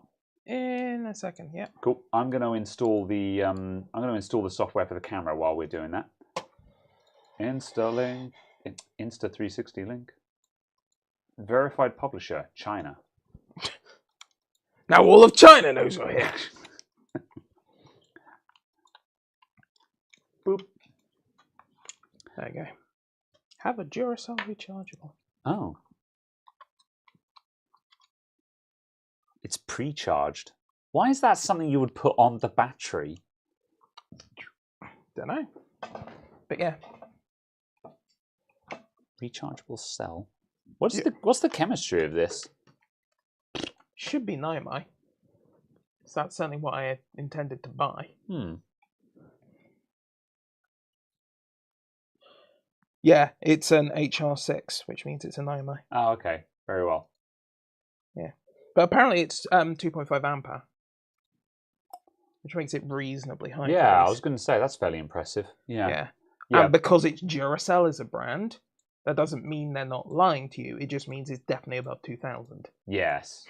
Yes. Which then also means that this mouse lasts for like 8 weeks between charges. Yeah, I have interest in that because I use AA batteries for my VR controllers at home. Yeah. And I've got some cheap Naimais at the moment, and I have a suspicion they're crap.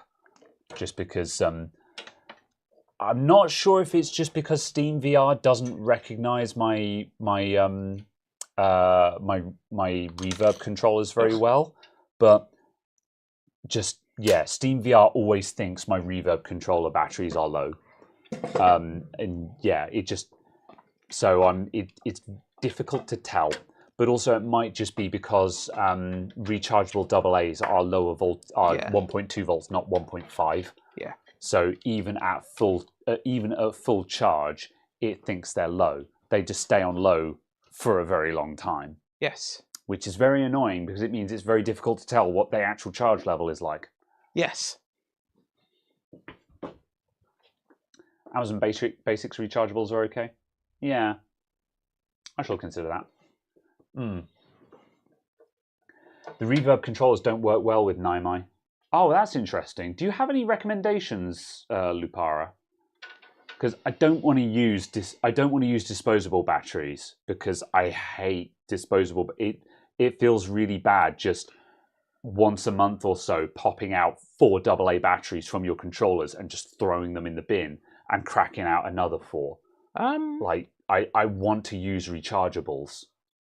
In this day and age, we should not be disposing of batteries. We have the technology, you know. Might want to try 1.5 volt Lions. Yeah, you can get 1.5 volt rechargeables. Yeah. Is this like Eneloop and stuff like that? I can't remember, but Yeah. like there are rechargeable AA size. Yeah. I can't remember what the actual correct name for the battery format is. Yeah. Because But AA is specifically the alkaline. But, Yeah. yeah. But what 1.5 AA's No. do exist? Rechargeables do exist, Wait, yeah. or is AA the... Oh, Chinese whatever. specials apparently, yeah. Yeah, fair enough. You can get lithium-ion rechargeable AA's, yeah. Yeah.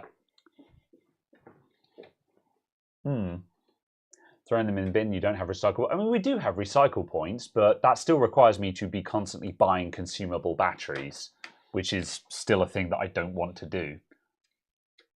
So yeah. USB micros to charge them. Interesting. Yeah. Yeah, that's kind of cool. I like Don't those last as long ones. as a Duracell that lasts recharged on the wall. Yeah, I'm not worried if they're not particularly high capacity. I just want them to be reliable and reusable, basically. Because yeah, I don't mind if I only get, because my current use habits for VR, I use my VR system twice a week. On Mondays or Wednesdays, I go to a VR meet with the Slime VR crowd, and I'm typically playing VR for about an hour, maybe 90 minutes. And then on Fridays, I go to a VR meet with another friend group where I'm usually playing VR all night. I'll be on for 4 hours, 4 to 5 hours. So that's when they get their long use. So fundamentally, they only need to give me like 6 hours runtime and get charged once a week, and that would be fine with me. And typically I'll have 2 sets of 4, so one set is on charge while the other set is in use. So that way, if I get caught short, I'm never unable to play. I just have to change the batteries out. So yeah.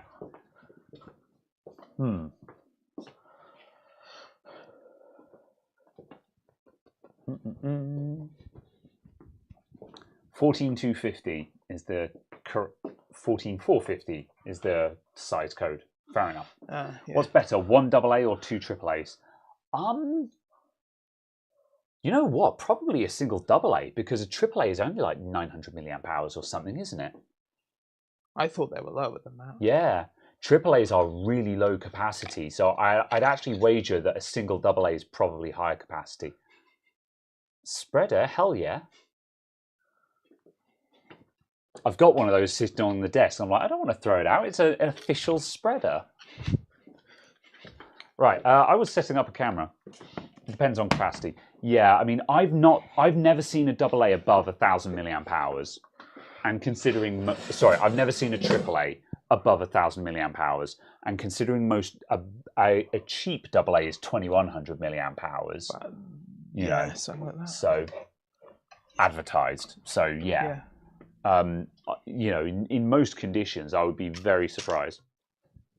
2 AAAs can go to 3 volts, whereas a single AA is 1.5. That's a good point. Yeah.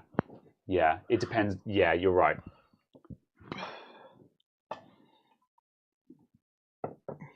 Too bad VR is on very toddler shoes. Yeah, it depends what you want from it. VR is very niche. I will absolutely concede that point. But it is very good for having an immersive chat room where you can talk to people in other characters.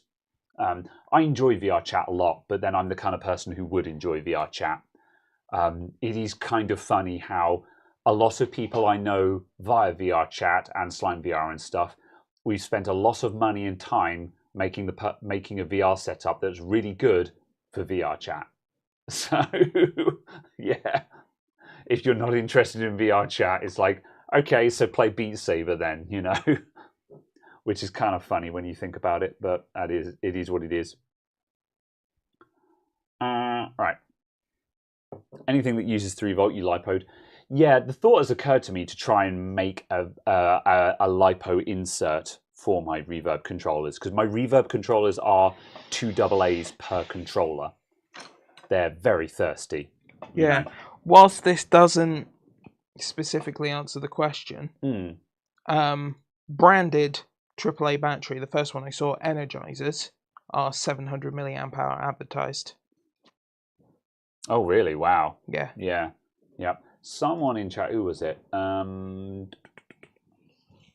Amazon Basics are 800 advertised. Yeah.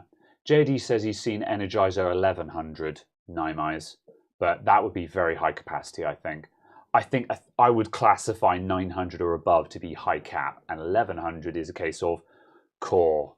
If Energizer says it's 1100, I believe them, but if anyone else said 1100 hours, I'd say you're talking cobblers. Yeah. High Quick, EBL, Reacell, Power Growl are advertising 1.1 amp hour. Amazon Basics 850. Duracell 900s. Powers are advertising 1100. Preview off. Yeah. Right. Hold on a sec. I've got to replug the camera. Come on, camera, wake up. I have need of you.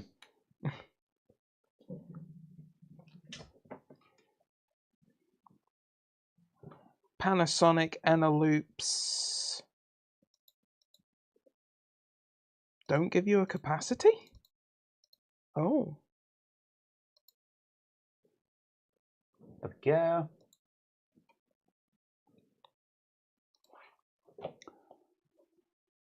Eneloops are sold as 750 for AAA. So yeah, you're talking sub 1,000 being actual, I would say. Yeah. That should do. Okay. Right. Let's take apart a mouse.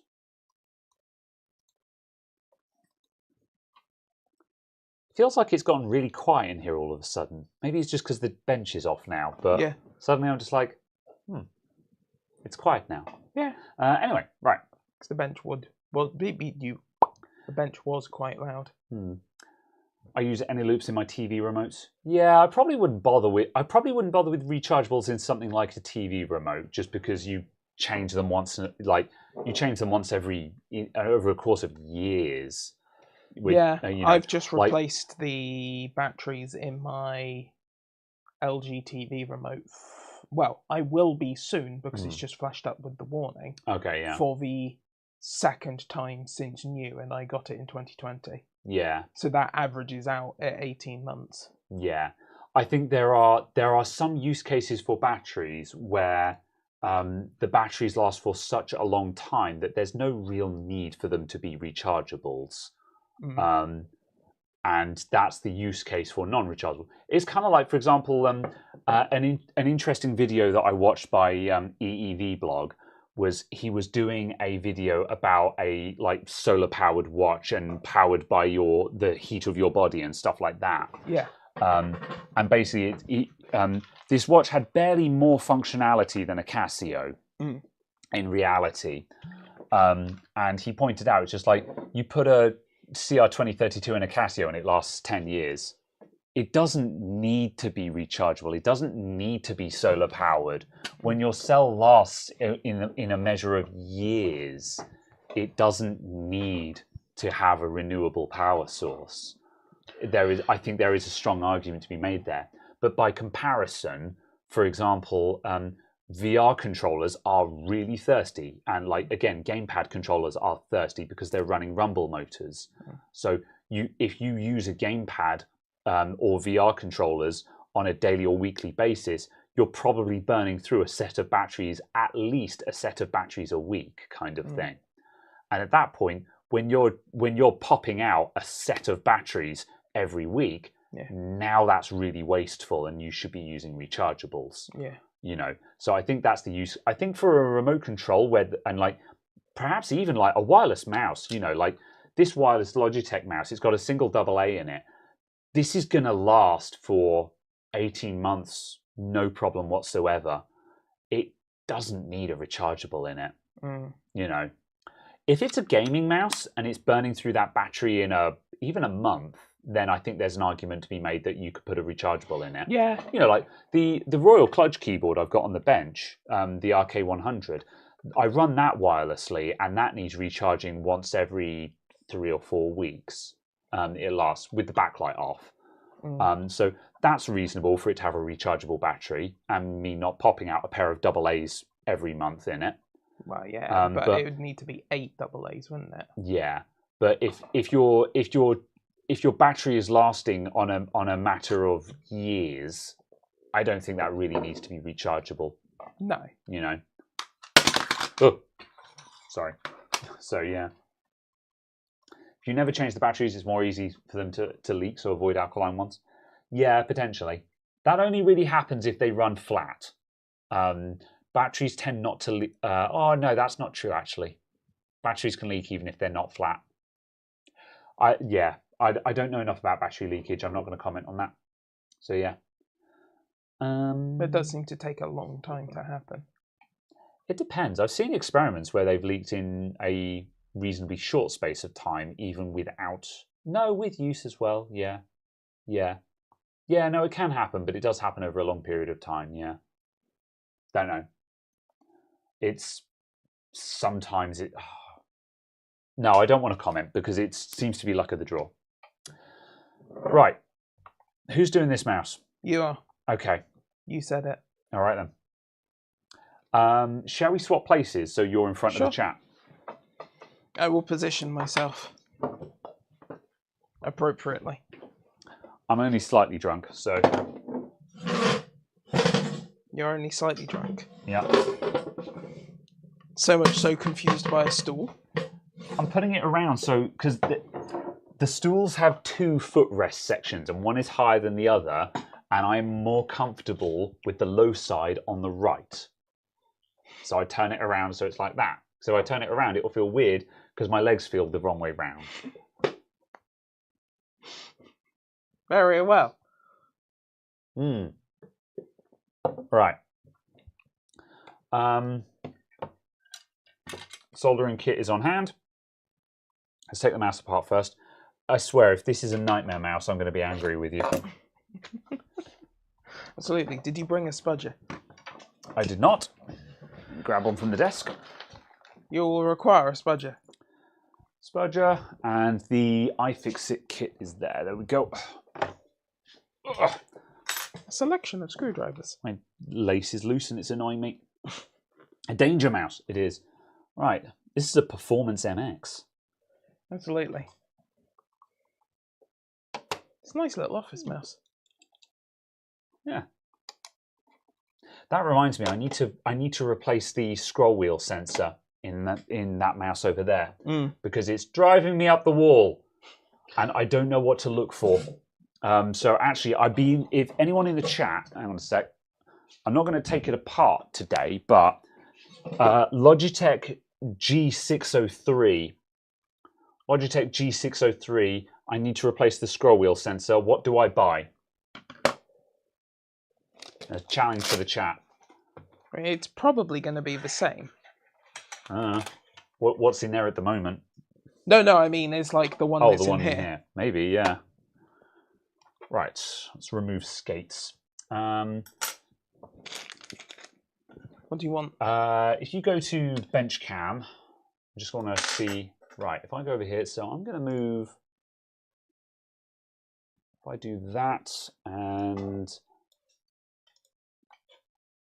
that and that, and then nudge it around the right way.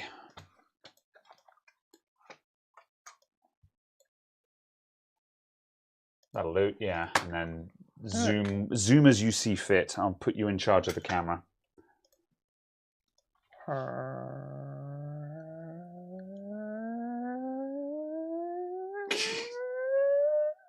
It's pretty good. That's digital zoom, people. Insta360 Link. I sang the praises of this camera, and it's not bad, man. It's decent. Right, we've got new skates, haven't we? Yeah. Yeah, cool. One of these two sets will be the correct ones. Yeah. I think it's that set. I think it's that set. I think this is the set for the G505 or whatever it is. Yeah. That really cheap wired one that occasionally goes on Amazon special for like 30 quid. I see. You know, the one you said about picking up. Maybe. I refuse to answer that on account. I can't remember. That camera shot was not intentional. It's just the way it went.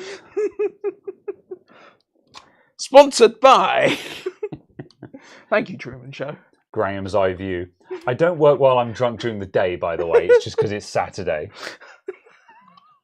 The fact that you feel the need to clarify that point. Well, if I get the job done, does it actually matter? That's a bigger question, isn't it? 00, there's the number one. Is this number one? What Yeah, does the feels scroll good. do? Yes, what is the issue with this? Is it just the fact of it literally doesn't pick up? Yeah, it's Or is it that it it's just intermittent, randomly like, fires off? it doesn't randomly fire off, but you have to hold it at an angle, and a lot of the time, like I'll scroll down and it will move up, and I have to press to one side for it to pick up properly. And like if you just scroll, sometimes it just misses entirely, or it goes up, and it just has a mind of its own. It is not detecting the direction that I am scrolling the wheel in. Yes. So yeah. Is this a sponsored iFixit? If iFixit want to sponsor me, I'm all ears. I should be like some of the other YouTube channels that I've seen, where anyone who's not specifically sponsoring them, and there's tape over the brand names. You know, like a lot of the car channels that I've watched, they literally have just duct taped over like any oil that they're putting into the car and stuff like that. If the oil brand is not sponsoring them, there's tape over the brand name, so you can't see what oil they're using, because they're not sponsoring us, so why are we going to show that we're using them? You know, and I don't know how I feel about it, because part of me is just like, well, yeah, I mean, if they're not paying to be there, why should they say anything? But also that feels mean, if that makes any sense. It feels incredibly petty. Yeah. Like I can see someone saying that's smart business because it's encouraging the brands to sponsor them, but also, like you say, it seems petty. You know, it adds an air of the only reason you're doing this is to make money. Yeah. And sure, I get that. Some of the time, they literally are only running the YouTube channel to make money. Yeah. This is holding on. Yeah. Are we on our way? I say it's possible that you might just need to attack it with. Oh, this one's going to be easy. Good. With IPA. Oh, we'll just clean it. Yeah. Yeah. Because it might just have gunk stuck on the side. Yeah. Also, I thought this. Speaking of gunk, just a massive dust bunny. Get a hot zoom in on the grot. Do you know how old this mouse is, though? 18 months. No. Like. Let me get a brush or something. Brush. Maybe 13, 14 years. Oh, I'd damn, guess. that's impressive. Yeah, I'd guess, because I got these mice when I replaced the computers the very first time I replaced them. Damn, this thing must have been top end when you bought it. Yeah. Oh, yeah. It was literally, I just went on Logitech's website, sorted through their mice, went non-gaming mouse. There we go, this one. Yeah, I pulled back a little bit because I'm having difficulty staying on shot now. Yeah. I don't like how the zoom is non-linear.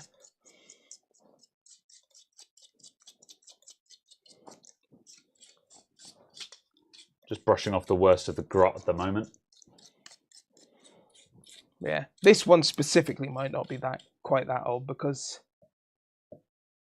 Well, when did 4th Gen Intel come out? 2014. Then it's 9 years. Yeah. Still, that's So still I bought this alongside Yeah. the i4 PC. that's still impressive innings for a Yeah. mouse, and that's about the time when I'd expect the switches to start wearing out. Yeah. So yeah, like realistically, if you buy a decent mouse like a Logitech, I expect to see 10 years of service out of it. But Yeah. also, it doesn't surprise me if after 7 or 8 years, especially if it's been in gaming use where you've really been hammering those switches, the switches may wear out. But Yeah. I've done videos on replacing mouse switches before when I had the when I did the sponsorship from whoever the mouse mats are made from. Pure Track. Pure Track, yeah, that's right. I did mouse switch changes there, and we've also done it on the podcast before. So the switches we've got here are Kale switches. Were these? Some of them are, yeah. Yeah. The blue and the red are Kale. The gold is someone else, and then these I think are just and then the black ones are Kale, black or translucent. Translucent. Is the Bizarre. It has a temperature sensor on the battery. But of course. Yeah, that's oddly over-engineered. But it recharges the battery. Oh, is it rechargeable battery? Oh, yes, it is. Yeah. Yeah, because we've got the thing. Yeah. Yeah, that's why. Yeah.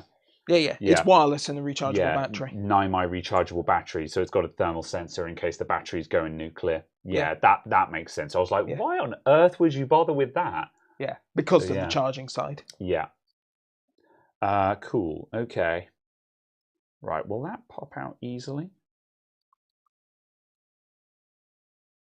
That's just been slightly heat melted in, and I'm trying to decide whether to try and pry that out or desolder the wires. Might not need to. I'll carry on disassembling and just see what it forces me to remove. But yeah.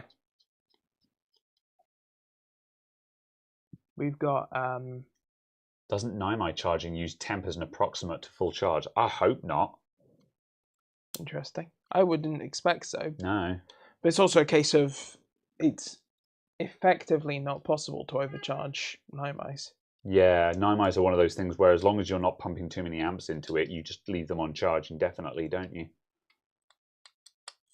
Yeah, they do definitely warm it up. Yeah.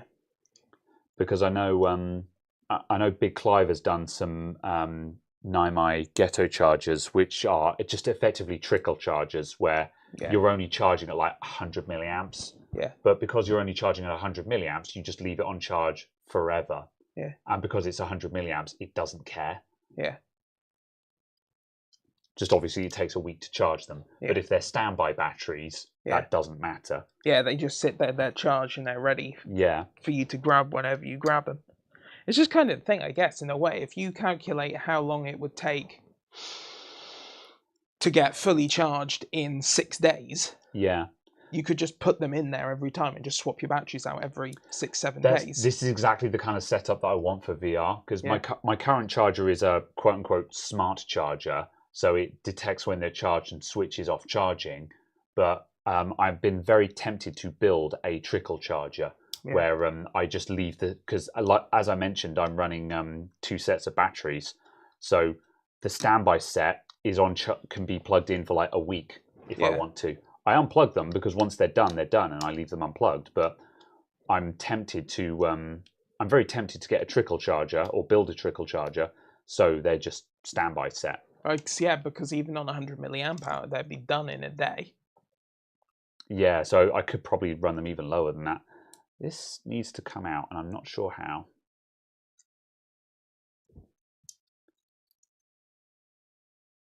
That's a little bar. Does that pull out? You have a slightly grumbly fan. It's the water cooler. Oh, yeah.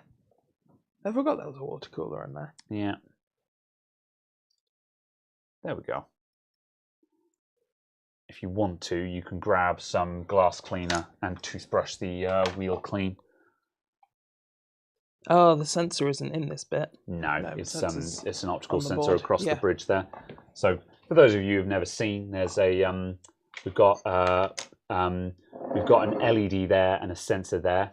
So that LED is firing an infrared beam across, and the wheel has spokes in it, and the sensor has 2 IR sensors in it, and when the spokes go past, one of them will be occluded before the other one, so it can determine A, when there is motion, and B, by detecting which sensor gets occluded first, it knows what direction the wheel is turning in. And by the time between the occlusions, it can determine the speed at which the wheel is turning. So, very simple way, and that's how a mouse wheel works.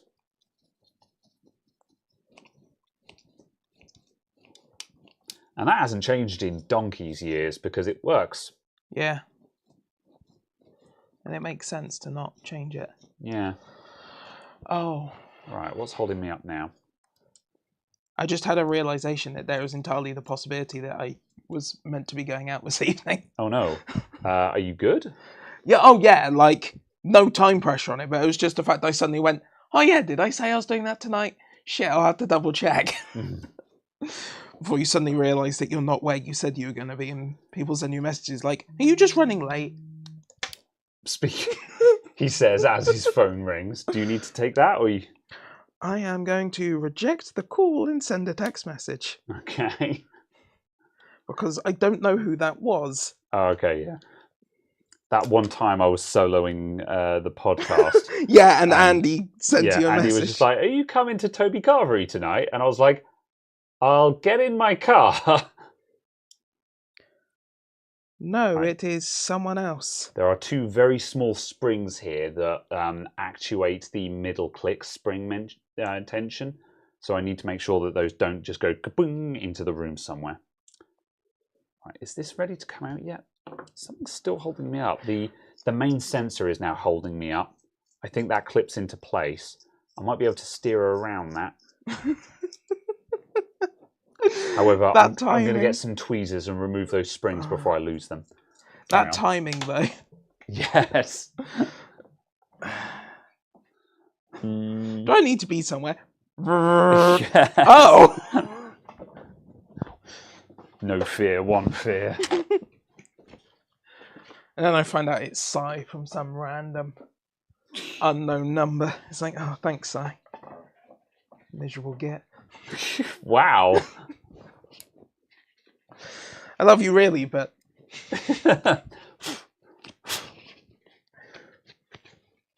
ball mice. Okay, right. I'm held up by the main sensor now. I notice this is the heckin' dark field sensor. Are they still making dark field sensors, Logitech? I'm not sure. Yeah, the dark field sensor is interesting because it works on glass. Which is kind of handy because the idea is that it's a mouse that will literally work on any surface. But then on the other hand, I can't imagine not using a mouse pad. So I need to make some phone calls. Very well. Yep. Don't forget your microphone, and I will. I'll sit and do a thing.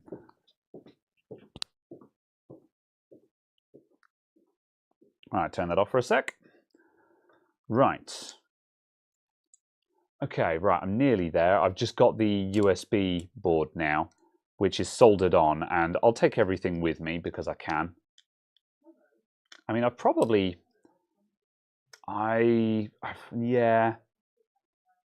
yeah, 3 more screws and that'll be out. So, right. Would you like some McAfee? No, no, Sai, I do not want some McAfee. Right. My SteelSeries rival mouse is having wheel clicky issues and back button issues. Cleaned it, the problem is still there. Yeah, it's tactile buttons just wear out. So the wheel click. So on this mouse, so here's the front of the board, and the middle click is that tactile button there. And you can replace that tactile button. I've done it before because I think I've done 2 mouse videos where I've replaced switches in mice. And you can replace that middle click. It's difficult to find the middle click for a Logitech. Other mice, though, usually use a more widely available middle click tactile button. The back button, again, it's going to be another tactile button somewhere on the mouse. So you'd have to replace those. They're a bit trickier to do. The actual main button switches are really easy. If you're lucky, some mice have these mechanical switches as the middle click as well, if you're lucky, but that's less common. Right. All good? Yeah, just confused. I see. Very well. That's where I put it. Oh, yeah, I turned it off as well, by the way. No, that's fine. I was just like, where have I put you? Yeah. Right, I'm going to grab the vise so I can vise this up and start removing switches from it. Absolutely. Ah, that's where the tactile button is on the side. It's on the little circuit board. Yes, yeah. So yeah, the back button. So on this mouse, we've got a back, forward, and a zoom button there, and there is also this bit here is actually clickable as well. Which Logitech like to do. I don't know anyone who actually uses that depression thing. So on the inside here, we've got a tactile button on the inside there, and there's a little board tucked away up there. This guy's going to be a bastard to get to. If you remove a million screws here, that comes apart. But this is just adding a lot of complexity and expense to the construction of this mouse that doesn't need to be there. It's the same issue I had in the Pure Track video where I replaced the switches in this Logitech G603. This guy was also an animal to disassemble. It was a horrible construction, this. I like Logitech mice, but some of their mice are horrendously over-engineered. Yeah. Ah! Reboot the base. Echo. All right, hold on. Rebooting the base.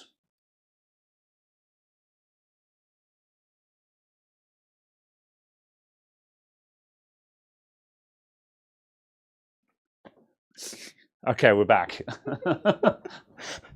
Where's the rice? There it is. Ugh.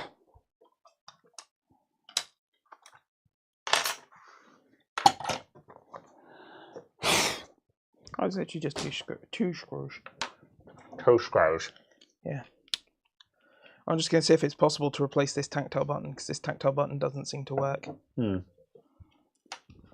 We've got some... Given we have tactile buttons. They're the soft touch ones. Yeah. It's probably going to be a lot like the middle click. It's going to be one of these bar-story little like half buttons. We've got a box of tactile buttons as well, though, so you might be able to take one of those apart. Possible.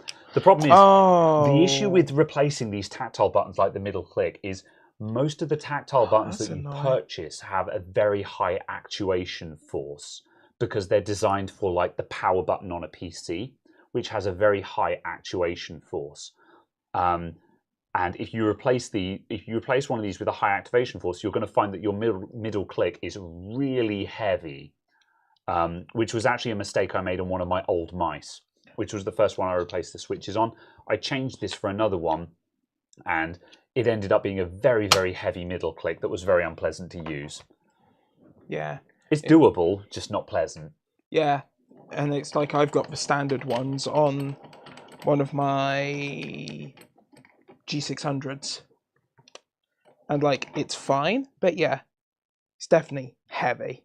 Yeah. All right. And it's not a problem for the back and forward. It's a problem specifically for the... sorry, it's not a problem for the back. It's actually far more of a problem for the forward. Just because of the way you're pushing.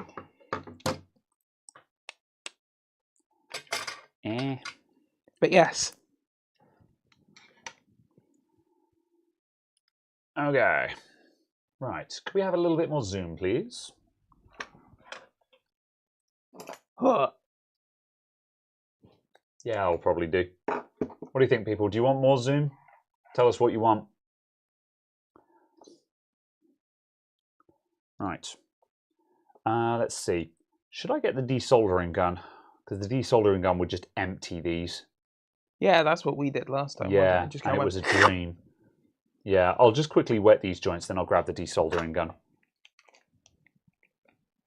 Oh, I can't remember the switches now.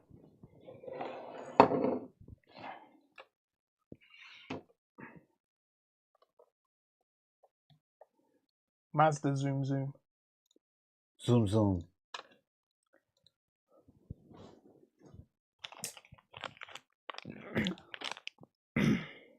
Right. Immediately turn the soldering iron off.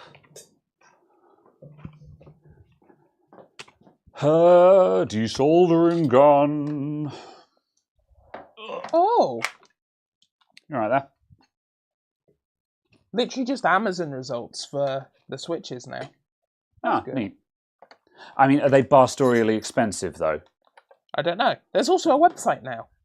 Hey! Choc switch. Oh, that's for keyboards and stuff. Yeah, but there's actually a website now. Yeah, that's neat. Hey! Teltac wants me to build a keyboard, and I kind of want to build a keyboard. Right, that one can be unplugged. Come on. Oh, What on earth is that? it's a mouse. Yes.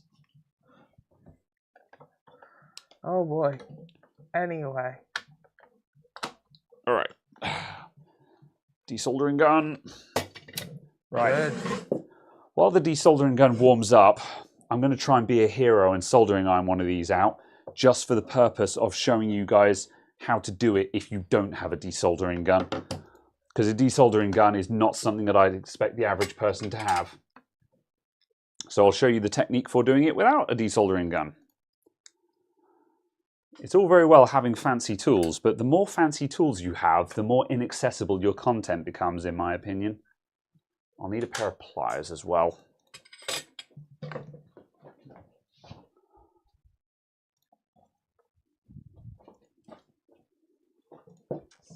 Okay. So, what I'm going to do now, I've got the pliers, and I'm going to hold on to the switch with the pliers and start pulling it down, and I'm going to jump between the joins with the soldering iron, keeping them all heated up, and just walk this switch out. Here we go.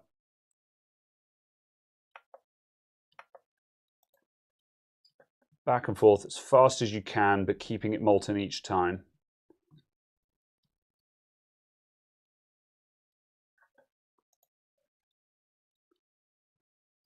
I think the end is holding on the most. It's coming out very, there we go. And it's out. So that's our old switch out. So the disadvantage of this technique is now the holes are filled with solder, which makes putting in the new switch difficult. So I'm going to get my wick as well, because wicking those holes empty just makes things easier. And if you're doing any kind of soldering, I strongly recommend that you have some wick in your arsenal, because it's just standard issue soldering tools.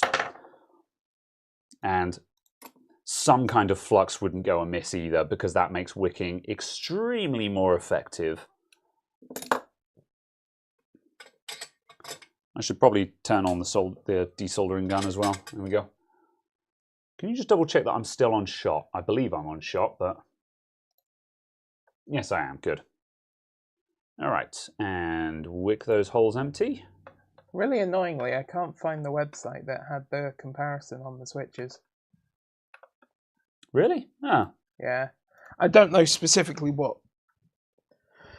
Yeah, just because obviously I don't want to put in like a really awful switch for an office mouse into an office mouse. I mean, we've got But also it's a case of the teals are pretty mid. yeah, but it's also a case. So I think I was just going to put the golds in there. Yeah, put okay. The gold dustless in there. If I remember, they're soft. Yeah, I was going to say I don't think any of these switches are particularly hardcore. Yeah, one of them was a bit, wasn't it? By comparison, was it the reds that were way more clicky? I don't know. It's really hard to tell. Cool. How much solder is coming out of these holes? I'm using loads of wick here. Yeah, the translucent blacks are definitely lighter. Oh, I had it and then I just immediately ruined it again. The golds are quite light. There we go. Right, and now we've got switch removed and empty holes. I could clean up those pads with some alcohol and a cotton bud, but there's not really much point because we're just going to apply new solder anyway, and then I'll clean up afterwards. Actually, you know what? I'll do it anyway for posterity, because otherwise someone in the comments will be like, you've got flux underneath the solder and that's bad. I'm like, okay. Alcohol, cotton bud.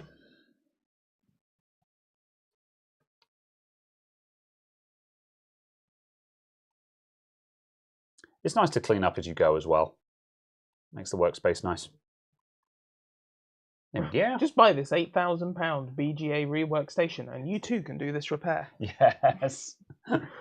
Exactly, JD. Do you not just have, £8,000 reball stations? Right. Brr. Desoldering gun, go burr. Noise warning. Can we get down over that? Oh, the nozzle might be too small. Oh, hoisted by my own petard. The nozzle is too small, I think. Why is your nozzle so small? Might be able to get on the side. I could use this to clear the holes, but it's the nozzle is too small to go over the top of the pins. Most unfortunate. I will walk it out, but then I'll use the desoldering gun to clear the holes because it's easier than wicking. Just wait for this guy to come back up to temperature. This is, for the record as well, the setup today is a power bank. This is a 20 amp hour power bank with Type C 65 watt output and a Pine-Sil 2. Very, very simple soldering setup, fully battery powered. It's very cool. All right, here we go. This has come loose.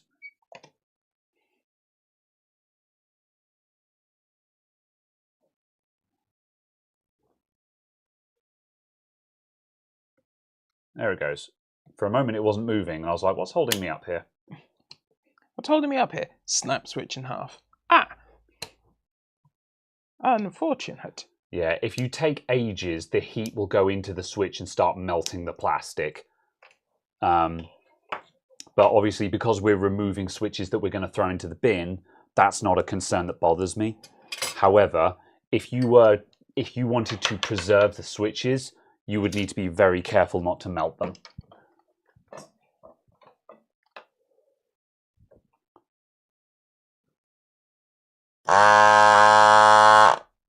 One.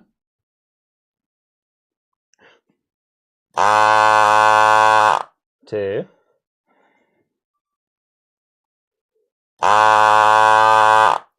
Three. There we go.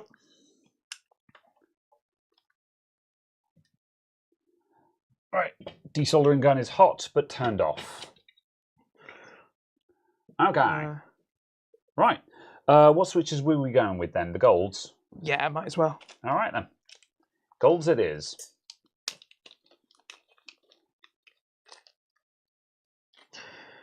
Right. Oh. So I got a phone call from British Gas I see. saying there's a power cut. Okay. And I went, no, there isn't. Also, why is British Gas phoning me about a power cut? Oh, okay. Was it a scam call then? No, Oh. it wasn't. Apparently I'm a woman in Bristol. I see. Is there something you haven't been telling me? So yes, apparently the wrong contact number has been assigned to a BT account. Sorry, a British Gas account. And my number is on this British Gas account. Very well. Like, oh, okay. All right. I do not identify as a Bristolian. How dare you? I'll have you know I'm not from Bristol at all. I'm not even northern. Bristol isn't in the north. Does it exist in a county with a coast that touches the channel? Oof. So anyway, I'm going to solder this new switch in.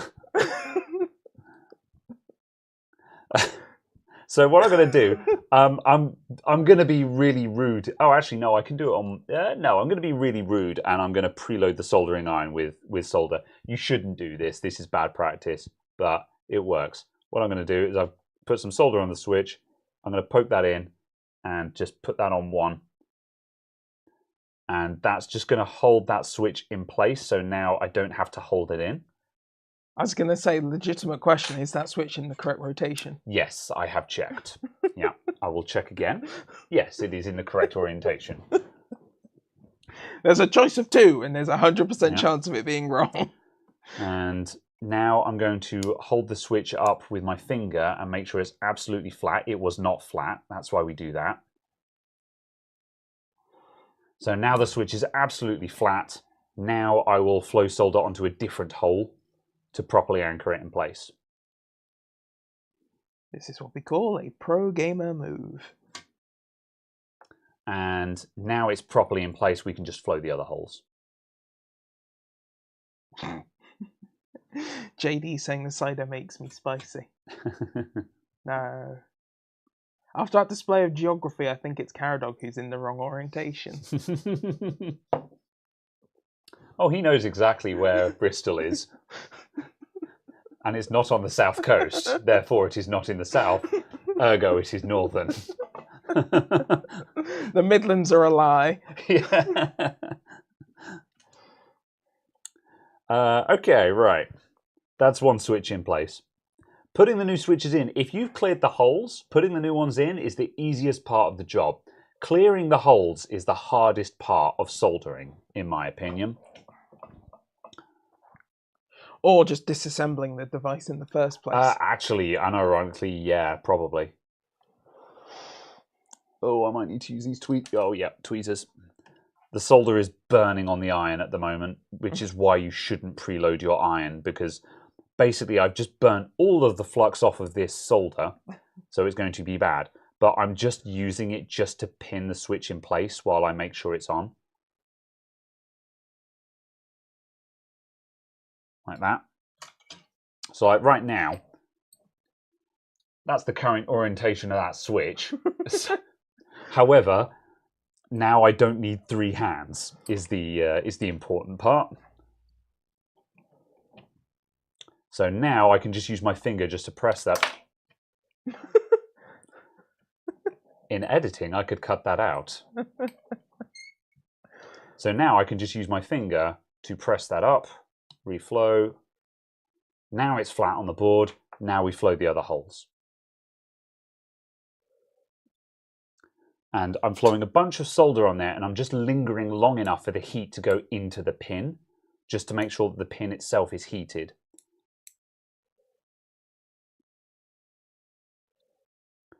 Because otherwise you get a dry joint where you have molten solder surrounding a cold pin, which has not adhered to the solder because it was cold. However, you don't want to stay for too long because, as I mentioned when removing the switch, if you hang around too long, the heat goes through the pin into the switch and melts the plastic. So you need to hang around long enough for the joint to actually adhere, but not too long that you start melting plastic. Experience tells you what that time limit is. Can you cut Caldor's remark about the Midlands out in editing, Graham? Oh no, that's what we call engagement bait. that baits for comments. You know, it all started going wrong when the BBC allowed regional accents. I hope people have enjoyed me doing a very basic soldering technique tutorial there while we're doing this, because I know we've got a lot of folks in the audience who've probably seen advanced soldering and are just like, I know how to solder, dude. But I saw at least one person who said I should learn how to solder. I can't remember who it was. So I thought I'd explain my actual technique there, because this is through-hole soldering. this is basic stuff. This is a great place to learn to solder. However, if it's your first time, buy a practice kit or do it on a mouse that you don't care about. So if you make a complete hash of it, it doesn't matter. But you get a lot of chances with soldering. You can make a total hash of it. And the worst case scenario is you have to desolder it, wick it down, and do it again. And I feel like learning to do this properly, like, man, in the Slime VR Discord server, so Slime VR is the body tracking system that I use for VR.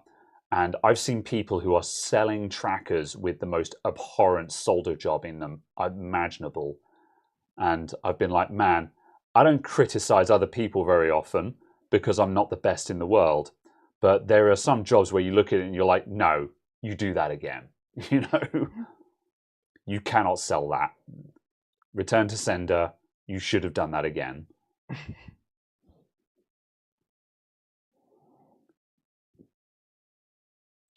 All right.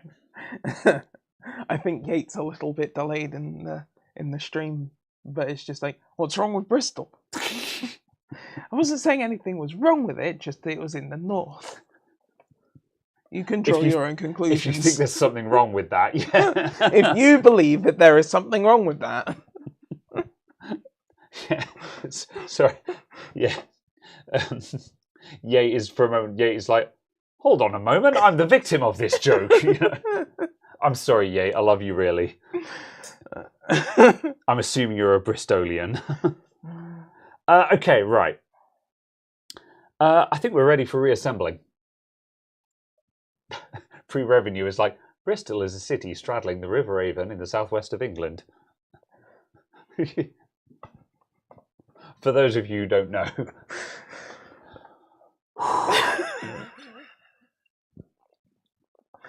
This is the point where Graham struggles to drink. I have a drinking problem. Now I understand why Wild Floor Lamp has the avatar of the Fallout Boy just knocking back alcohol.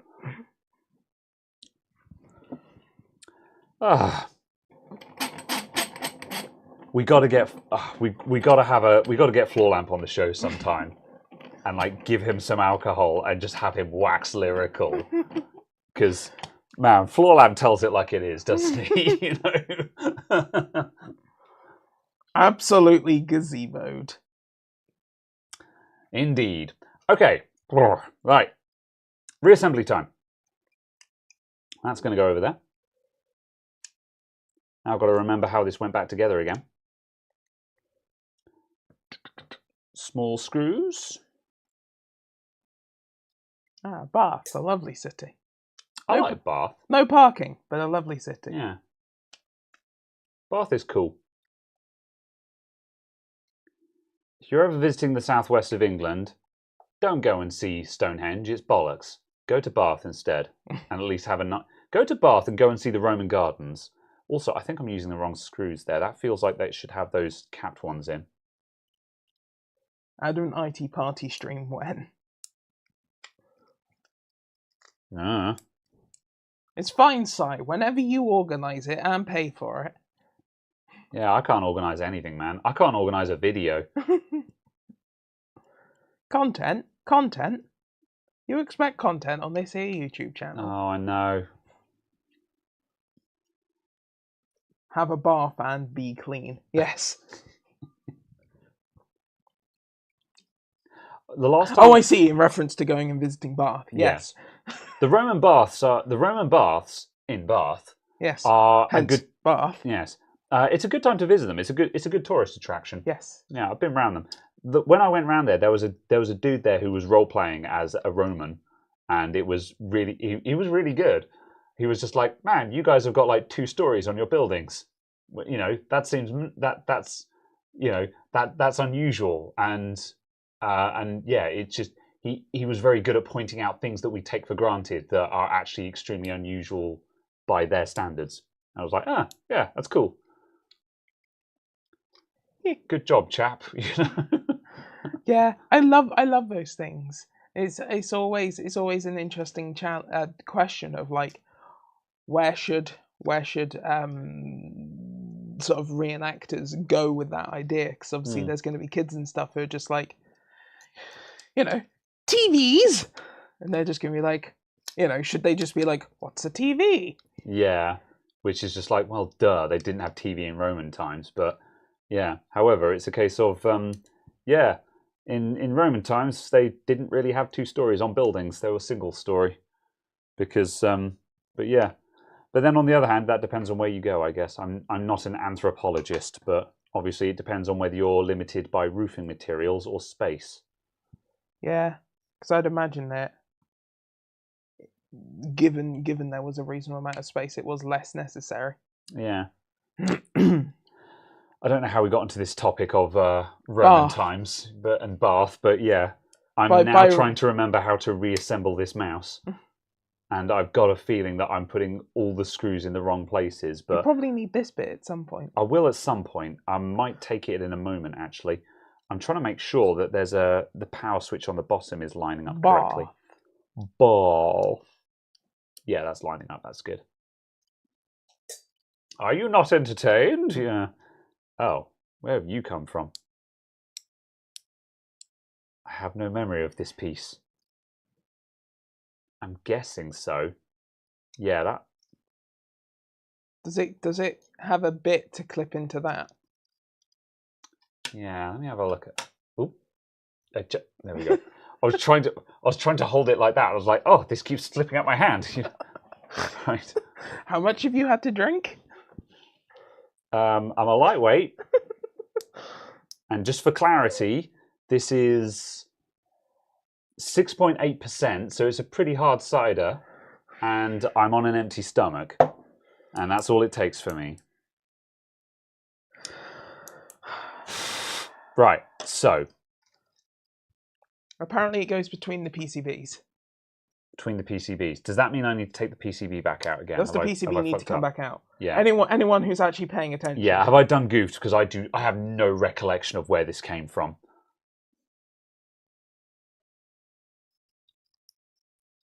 That's going to sit there. That has to go there then.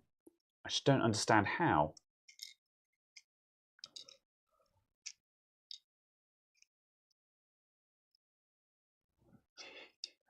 No, it doesn't. It doesn't fit between those two screw holes, so that's not correct. It looks like a light pipe or something, but I can't see any LEDs on this thing. Is it a light pipe for the charging LEDs? Oh, that might be it. Because the charging LEDs are here-ish. Oh, yeah. Yeah, because they shine through there. And then they have... Yeah. Oh, no, I can't see how that works either. They've got pipes actually in this bit of the body. Yeah. Unless it's fallen out of the body, and that's why... Where do they... Oh, there, yeah. No, that's got light pipes in it already, so that's not it. Yeah. Shroud around the sensor. Hang on a minute. Let me put this guy back in place. That goes there. I feel like something is missing from those two screw points. Is it this? Oh yes, that's what's missing from there. There we go. So that goes. Yeah. There's also a little spring just there that. Oh, those springs. Yeah, those springs. Oh yeah, that goes. Does that cover the middle click thing and give you the left and right on the middle click? I think that goes down under there. Yeah, I'll have a look at. Oh yeah, hold on. I think I've. Yeah, hold on a sec. Arnold says it goes under. Yes. Yes. Which is what Julie. Yep. Yep. I agree. Lee. I don't know. J. Riley. J. Riley sounds about right. Is that correct? Is it J. Riley? I don't know. Sounds slightly like a rapper. J. Riley, could you confirm, please, before we butcher your name further? It goes in front under the middle click. Yes. In front under the middle click. Yes. Right. Because I can see those two little prongs are where the springs sit. Right. How does it orient? Orients like that. That must have fallen off when I took the board off, which is why I didn't see where it came from. Yeah, I am on shot. We're fine. Yeah. Loads of room. There we go. That goes in there. Oh. Okay. Yep. We're good. We're cruising. Oh, don't try and follow me. It's easier for me to move my hand than for you to try and follow me with the camera. That's you'll have a bad time doing that. Right. We've got the springs on hand. I'm going to put those in a moment. I'll put those in as late as I possibly can because the moment they're going in is the moment you lose them. Right. Which way around do you go? Let's try that. Then that would go on like that. Yep, that's correct.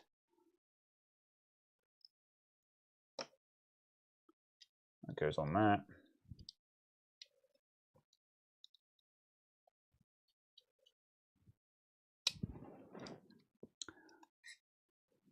And I think all of our remaining screws are identical. Yes, they are.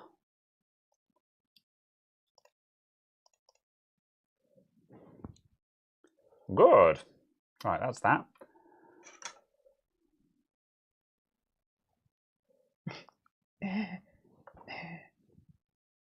Spring.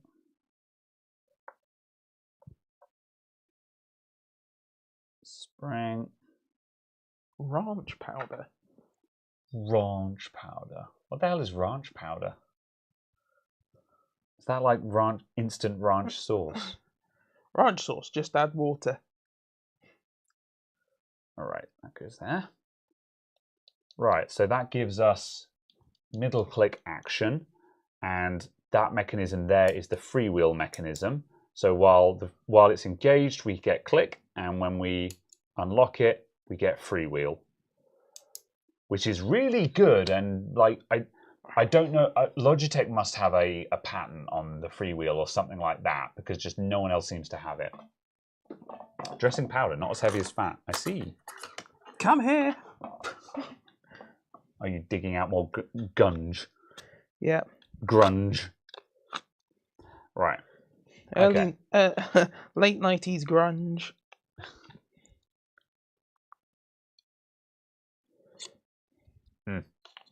Crawling. Anyway. That's not late 90s grunge. No, it's early 2000s new metal. Oh, man. Just every time I think about it and it comes up in conversation, I just remember how big Hybrid Theory was when it came out. I was playing Unreal Tournament deathmatch against bots. I used to play a lot of Unreal Tournament deathmatch versus bots. I didn't play online, I just played versus bots. And I used to play that while listening to Linkin Park and also Lost Prophets before it turned out that they were shit. It's such a shame. I'm not sure the music was the problem. No, but you can't mention Lost Prophets without obviously saying, but by the way, unfortunately, the singer is a bad man. But at the time, Fake Sound of Progress was also massive, you know. Okay. Unreal Tournament versus bots was brilliant. Yeah. Linkin Park are undefeated, but Jester did kind of lose.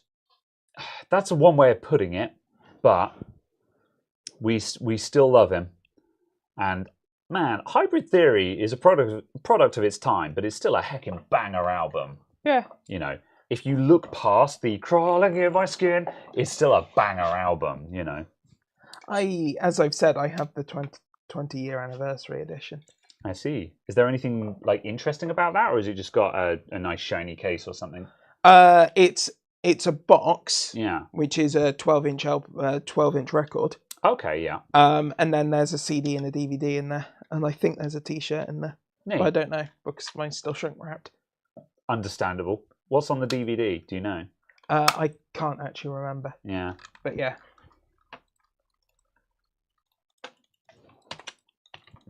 Fresh switches, clicky clicky. Right. I feel like I've missed 2 screws somewhere because I've got bottom case screws there. Oh, this locking bar needs to go in as well. Yeah, there we go. Yep, I've missed some bits. That's all of the stuff. There's a lot of stuff in there. Damn, bro, that's cool. Yeah. There's not very often that I'd be interested in an anniversary edition, but Hybrid Theory, that was just such a culturally significant album for anyone who is interested in metal as a genre. Yeah. Oh, yeah. It's got 5 CDs. The actual Hybrid Theory CD, Reanimation, which was the remix album. Yeah. B-sides. It's a 12-track compilation of B-sides they did. LPUs, which were Linkin Park Underground exclusive tracks. Yeah. And then 12 previously unreleased tracks, which were demos, apparently. Ah, neat. The DVD, Frat Party at the Pankei Festival, Project Revolution 2002, the sequel to the DVD with the worst name we've ever come up with, the Fillmore 2001, San Francisco, and Rock am Ring 2001, Germany, which I presume is live performances. And then 4 LPs, Hybrid Theory, Reanimation, and the Hybrid Theory EP. Oh wow! Very then there's a cassette. A cassette? Yeah, cassette tape for the Street Team sampler. Interesting. A book, a poster, 3 lithos for artwork. Yeah. I want to say that a cassette is like Linkin Park came when cassettes were already dead, but on the flip side, though, their origins, where they started developing their sound and where they, their origins, they probably would have been cassettes. So, I'm not going to hate on them for that. Where did High Voltage ever get an actual release? Or was it only ever an EP? Right. Come on, Wheel Assembly, go back in. It was a B-side. High Voltage is such a good track. I don't recognise that one. Yeah, it was one of their rarer B-sides. But yeah. I also thought the Reanimation album was excellent. I don't get on with remix albums very well. Yeah. It's very uncommon for me to find a remix that I actually like, to be honest. I don't like... I kind of appreciate they exist because I know that there are some people that like them. They're just not my cup of tea. Yeah, absolutely. But yeah, as far as I'm aware, the Reanimation album was the only way that you could hear the track My December outside of Japan until like 2012, 2013. How does this just work? Because My December was a special Japan only special edition release. On the, I can't remember, was it the 15-track album version instead of the standard 13-track album version or something like that? But yeah, fair enough. Yeah. I'm not saying I spent a reasonable amount of time looking at the Hybrid Theory album versions, but I may have spent a reasonable amount of time looking at the Hybrid Theory album versions. I was going to say, I say fair enough in that dismissive tone that people have attacked me in the comments for using against you, but in a sense of, for the record, this is very cool, and I appreciate that you're extremely knowledgeable about Linkin Park because they are your passion. Absolutely. Am I still on shot, by the way, because I'm fumbling this mouse? I'm nearly there. Yes. Yeah, I think I've done it. Yeah. All right, there we go. I've run out of screws, all the screws. Oh, no! Okay, hold on. One more piece that I've missed. I keep forgetting. Remember, people, don't look at what you've put in the mouse. Look at what is left on the desk, because I keep looking at the desk and seeing more parts that I have not put in the mouse. Oh, they have a little caps for the left and right. I don't know what these things do, actually. There's little caps that go on top of these bits, but, like, those aren't buttons. I think they're part of the actuation of the middle click. Don't forget, it's got left and right scroll wheel. Oh, that's what it's doing. Oh, yeah, that's it. Yeah. It's left and right tilt. Yeah. Yep. Okay, right. Got to pull that locking bar back out again.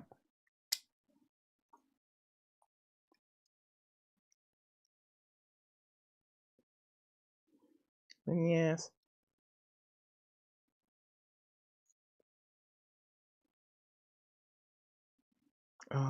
Using this Samsung very much makes me miss using a Pixel.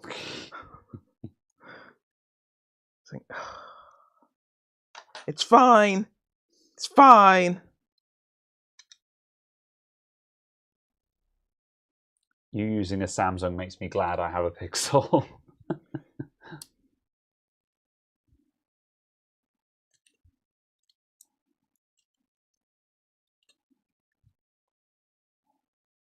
Right. That locking bar is supposed to turn into a different orientation, and I can't remember how. Oh. No, never mind. That's fine. The thing I thought should have, no, English, that I possibly should have been going to is not. There we go.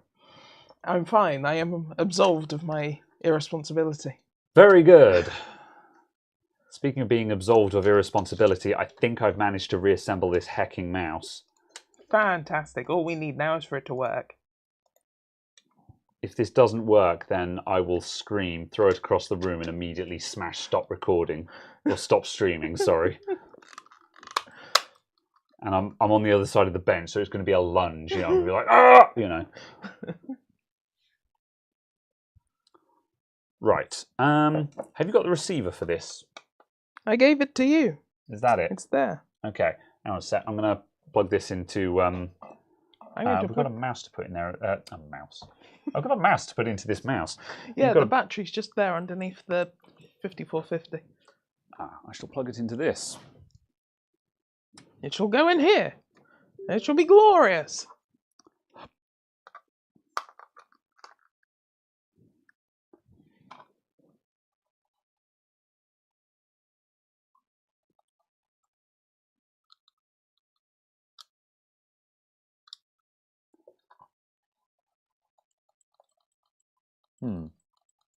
Oh, it's in the USB port that I think doesn't work. Not sure why. Stuff goes budunk when you plug it in. It just doesn't seem to work.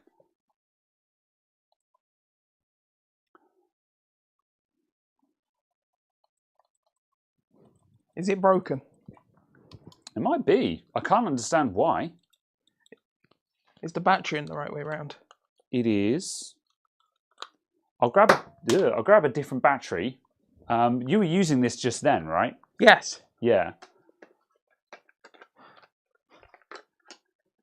I didn't unplug anything. I'm trying to think what would cause it to be stone dead. Did you? Oh, it's possible the battery wasn't in properly because that felt different. But is it possible that the battery thing isn't connected? Oh, it just flashed red for a moment there. What does that mean? Does that mean low battery? Yeah. Or... That's odd because I've just put a fresh, brand new battery into it.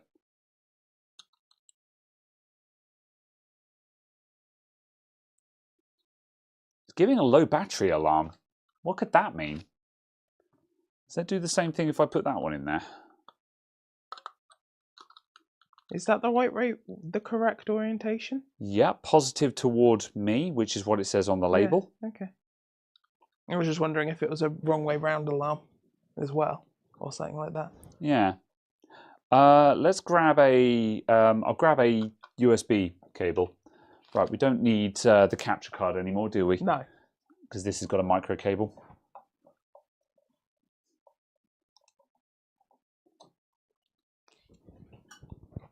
Yeah. Not the outcome I expected from this, if I'm honest. No, indeed. Possible issue of a short? Yeah, maybe.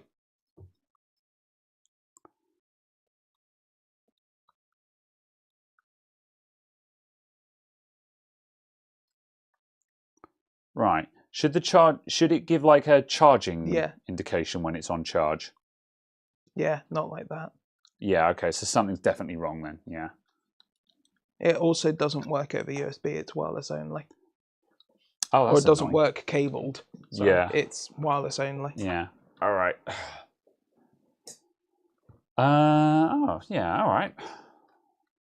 That's extremely unusual. Let's see see if there's anything visibly wrong there.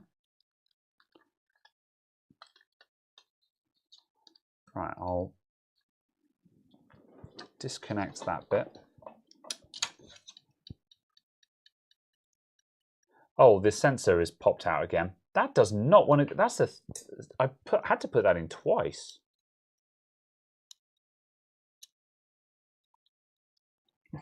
That could have been doing something wrong. Oh, that's gone. Oh, okay, right. That definitely wasn't in properly. Okay.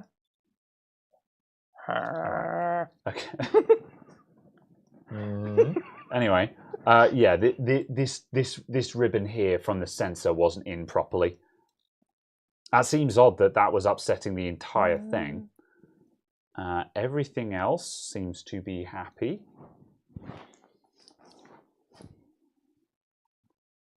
Right. Put the battery in? Yeah, I was going to say I should be able to run it open. Oh, we're getting green lights there now. We go. Yeah, yeah. Interesting. It really got upset by that being on disconnected. If that wasn't in properly, like I expected the clicks to work, but not the motion or something like that. Yeah. But yeah, it gets really unhappy if that guy's not on properly. Right. I'll just pop the battery out, plug in the shell. Passing you the shell, and then do that same test again. Hey, yeah. Sure. I hope no one has motion sickness. Oh. Yeah, that's.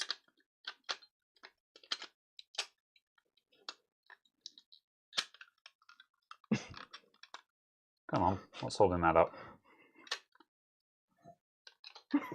That's not quite right. We do now. What the hell? Oh yeah, no, that is in the right place.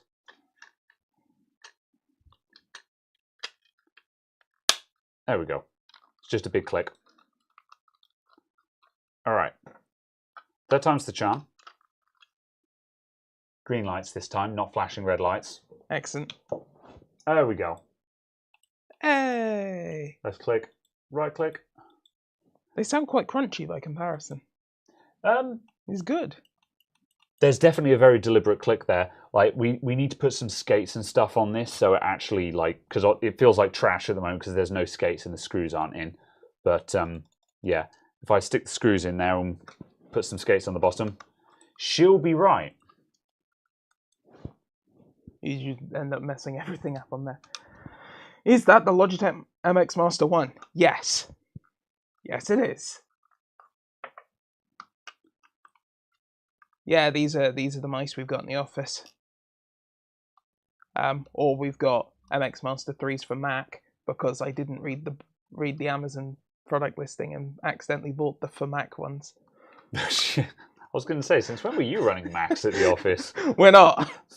I just saw them £25 cheaper and I was just like, oh, I'll buy the version that's £25 cheaper. It's silver, but I don't care. Oh, right. It means it comes without the unifying receiver. Oh, are they Bluetooth? They are Bluetooth and unifying, yeah, but they come without a unifying receiver. Yeah. I was just like, ugh, you bastards. Yeah, that sucks.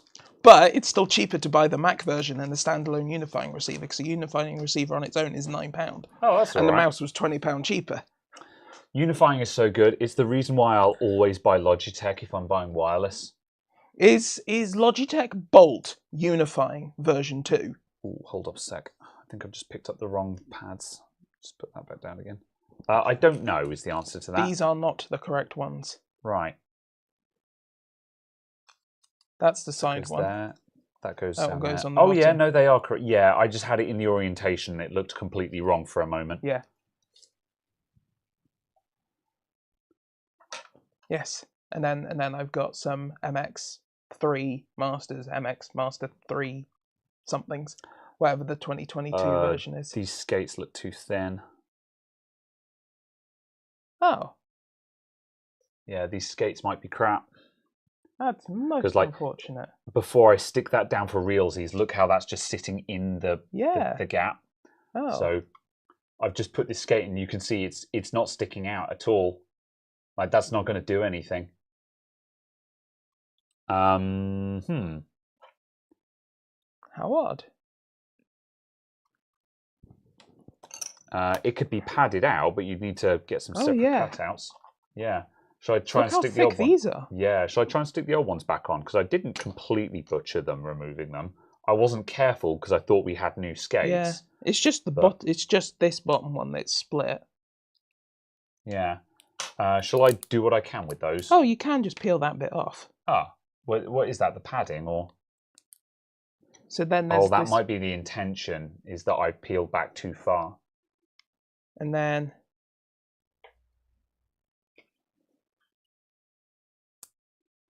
I mean, this bit is definitely like a felt pad that you can probably reattach. So here's one of the old skates, which is thick, and it does actually split, leaving a sticky pad and the actual skate. So I can put the sticky pad back on and then use the new skate, which should, and that will give us a good result. Yeah, that'll work.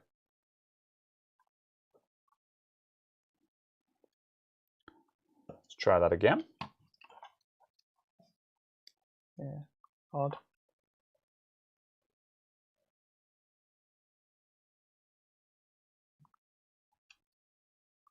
Slightly odd that they're so recessed. Hmm.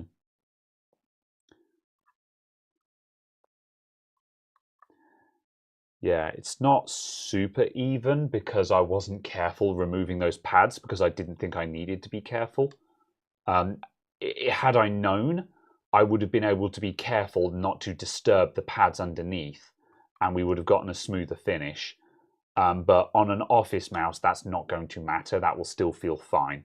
Yeah, especially as the skate on top of it is fresh and flat. Yeah, and do you guys use mouse mats? Mouse mats, yeah.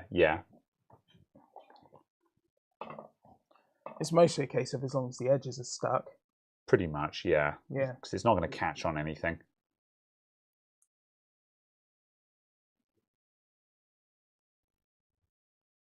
Anyway, it's quite likely that I'm going to end up cycling around and replacing all of them with MX3s anyway.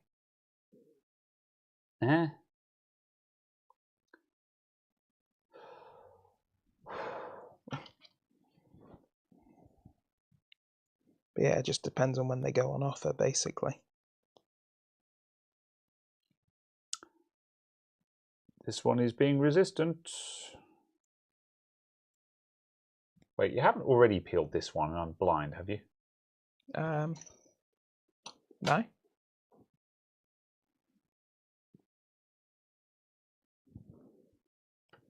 So this one's still definitely got Teflon coating on it.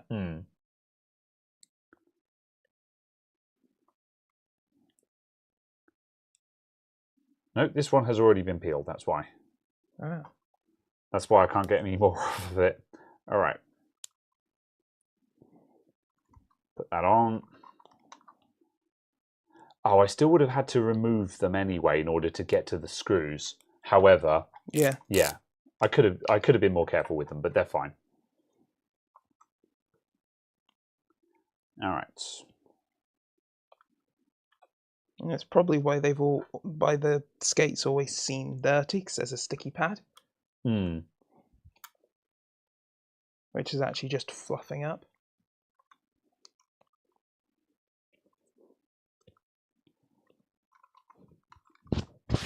Yeah. Lift the corner, find the screw and leave it stuck. Yeah, that's a good plan. That would enable you to do this without replacing the skates more often than not as well. But replacement skates aren't expensive, so like if you're prepared, it's not a big deal. Yeah, like without even looking for cheap ones, these were like a £5. Yeah. So it's just a case of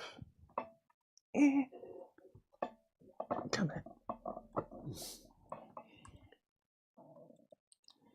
So yeah, you know, in the scale of things, it's a case of what, £6 or something for skates to replace. You know, to make the mouse work again is obviously pretty good value, given that even secondhand these are like 40 quid still. Yeah, the value in doing this, a lot of the, it's also worth reminding that for a lot of people be like, well, if your mouse is that old and is worn out, just buy a new mouse. But if you've got a very expensive mouse, because it's not uncommon to get like gaming mice that are £100. Yeah. So refurbing them is very viable. And also, you've got a couple of mad lads out there who have left-handed mice. Yeah. which are difficult to find. Yeah. And they're like, bro, I got a left-handed mouse. I can't buy a replacement. No Yeah. one makes left-handed mice anymore. Yeah. And so suddenly keeping that mouse going is surprisingly relevant. Yeah, because it's like I was looking, and basically the closest you've got is universal mice. Yeah, ergonomic mice like this, trying to find these in left-handed is really hard. Yeah, Logitech did have 2, I think. Yeah. All right. Bam. Bam. Bam.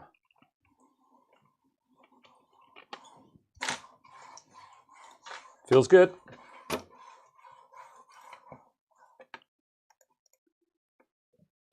How is that left-handed? How the fuck is that left-handed? Maybe if you go to the options, there is a left mode. There is a left option. Lift left, not available in this. Okay, there we go. Yeah, they make a left version of that one. Caradog has only available in black. Caradog has brought up the Logitech website and just did the left mice option, and it came up with a right-handed ergonomic mouse. But yeah, that's your option. That the 45, the 65-degree mouse, Yeah.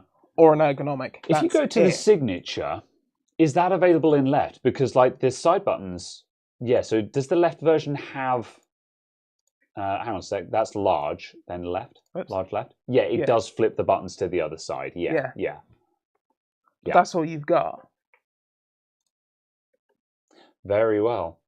But interestingly enough, I found out, as I think I've told this story before, we hired 2 people at different times who were left-handed. And I noticed they were left-handed during the interview. And I was just like, oh, that's fine. They're going to be on this PC. I'll swap the mouse over, stick it as left-handed, stick it on the left-hand side of the keyboard, and grab the left-handed keyboard.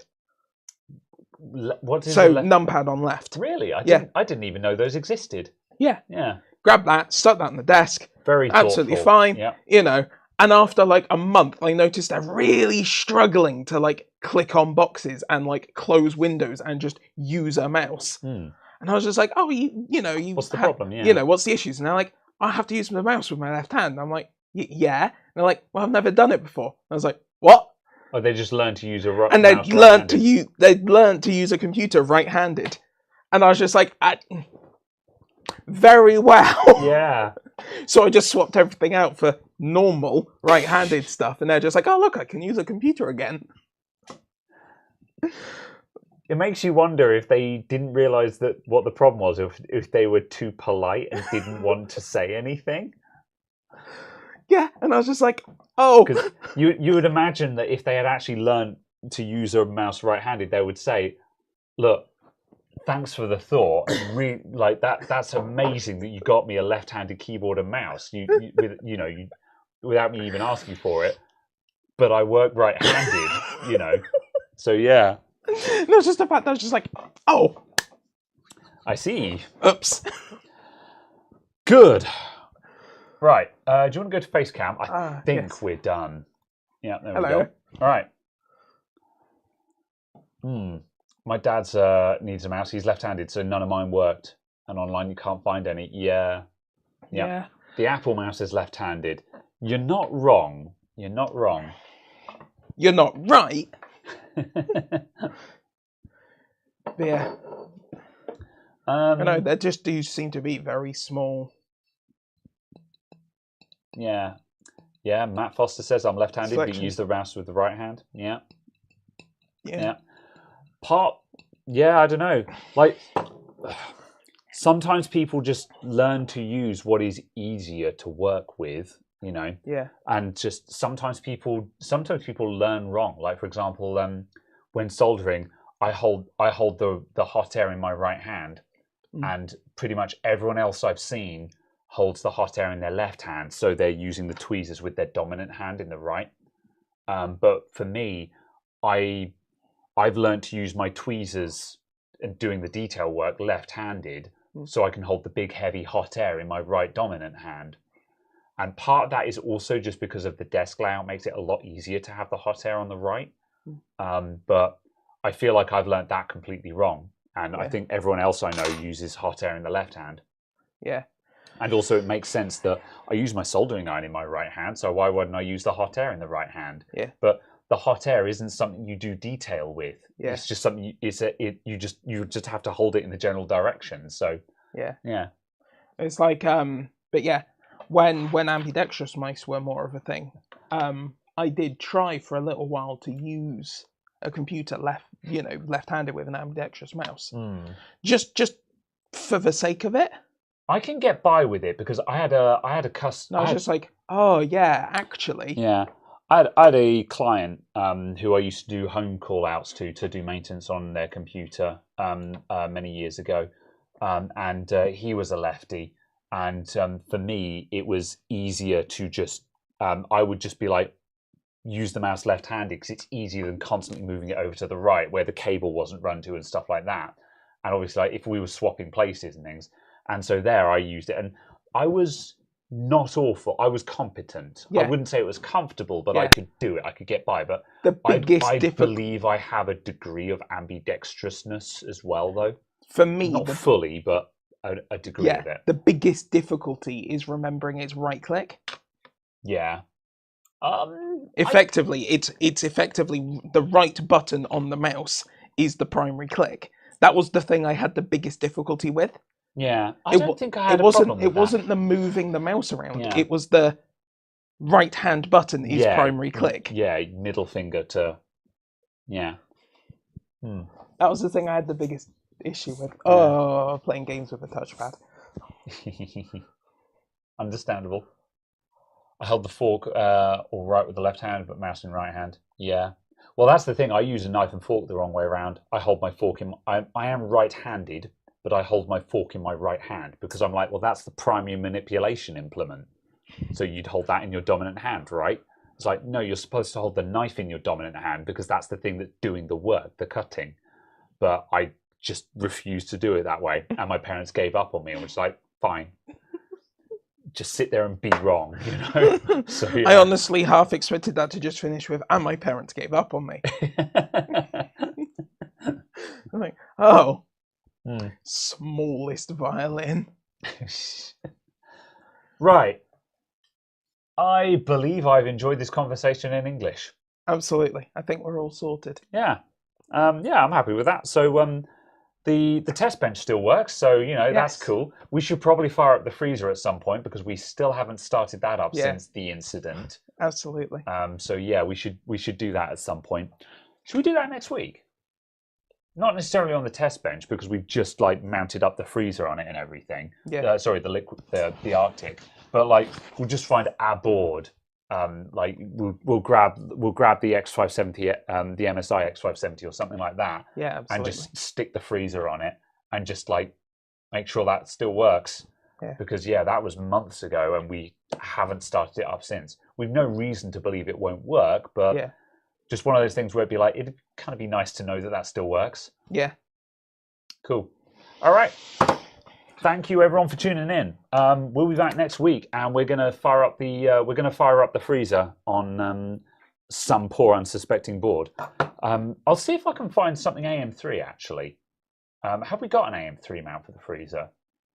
Maybe if we've still got the other. Yeah. Oh, you're joking. YouTube Studio is saying verify that it's you. To continue your section, we have to log in in order to end the stream. Oh my god. Okay. Oh, there. I'm assuming that we're still live. Yes, it's me. I want to log in. Press the number. Okay, right. Studio is now responding again, so we can end the stream. I had to log in order to end the stream. Anyway, I'll see if I can find something AM3 because then we can do a suicide run on something. Sure. Yeah, we'll see. I don't think we've got anything that's going to actually, like the last time we tried to do that, we hit voltage limits. Yeah. But we'll find something. We'll blow up an AM3 board if we can. Maybe. You know. Who knows? So yeah. All right. That'll be next week. Thank you everyone for tuning in. I'm glad I enjoed today. I had a good time this stream. This was good.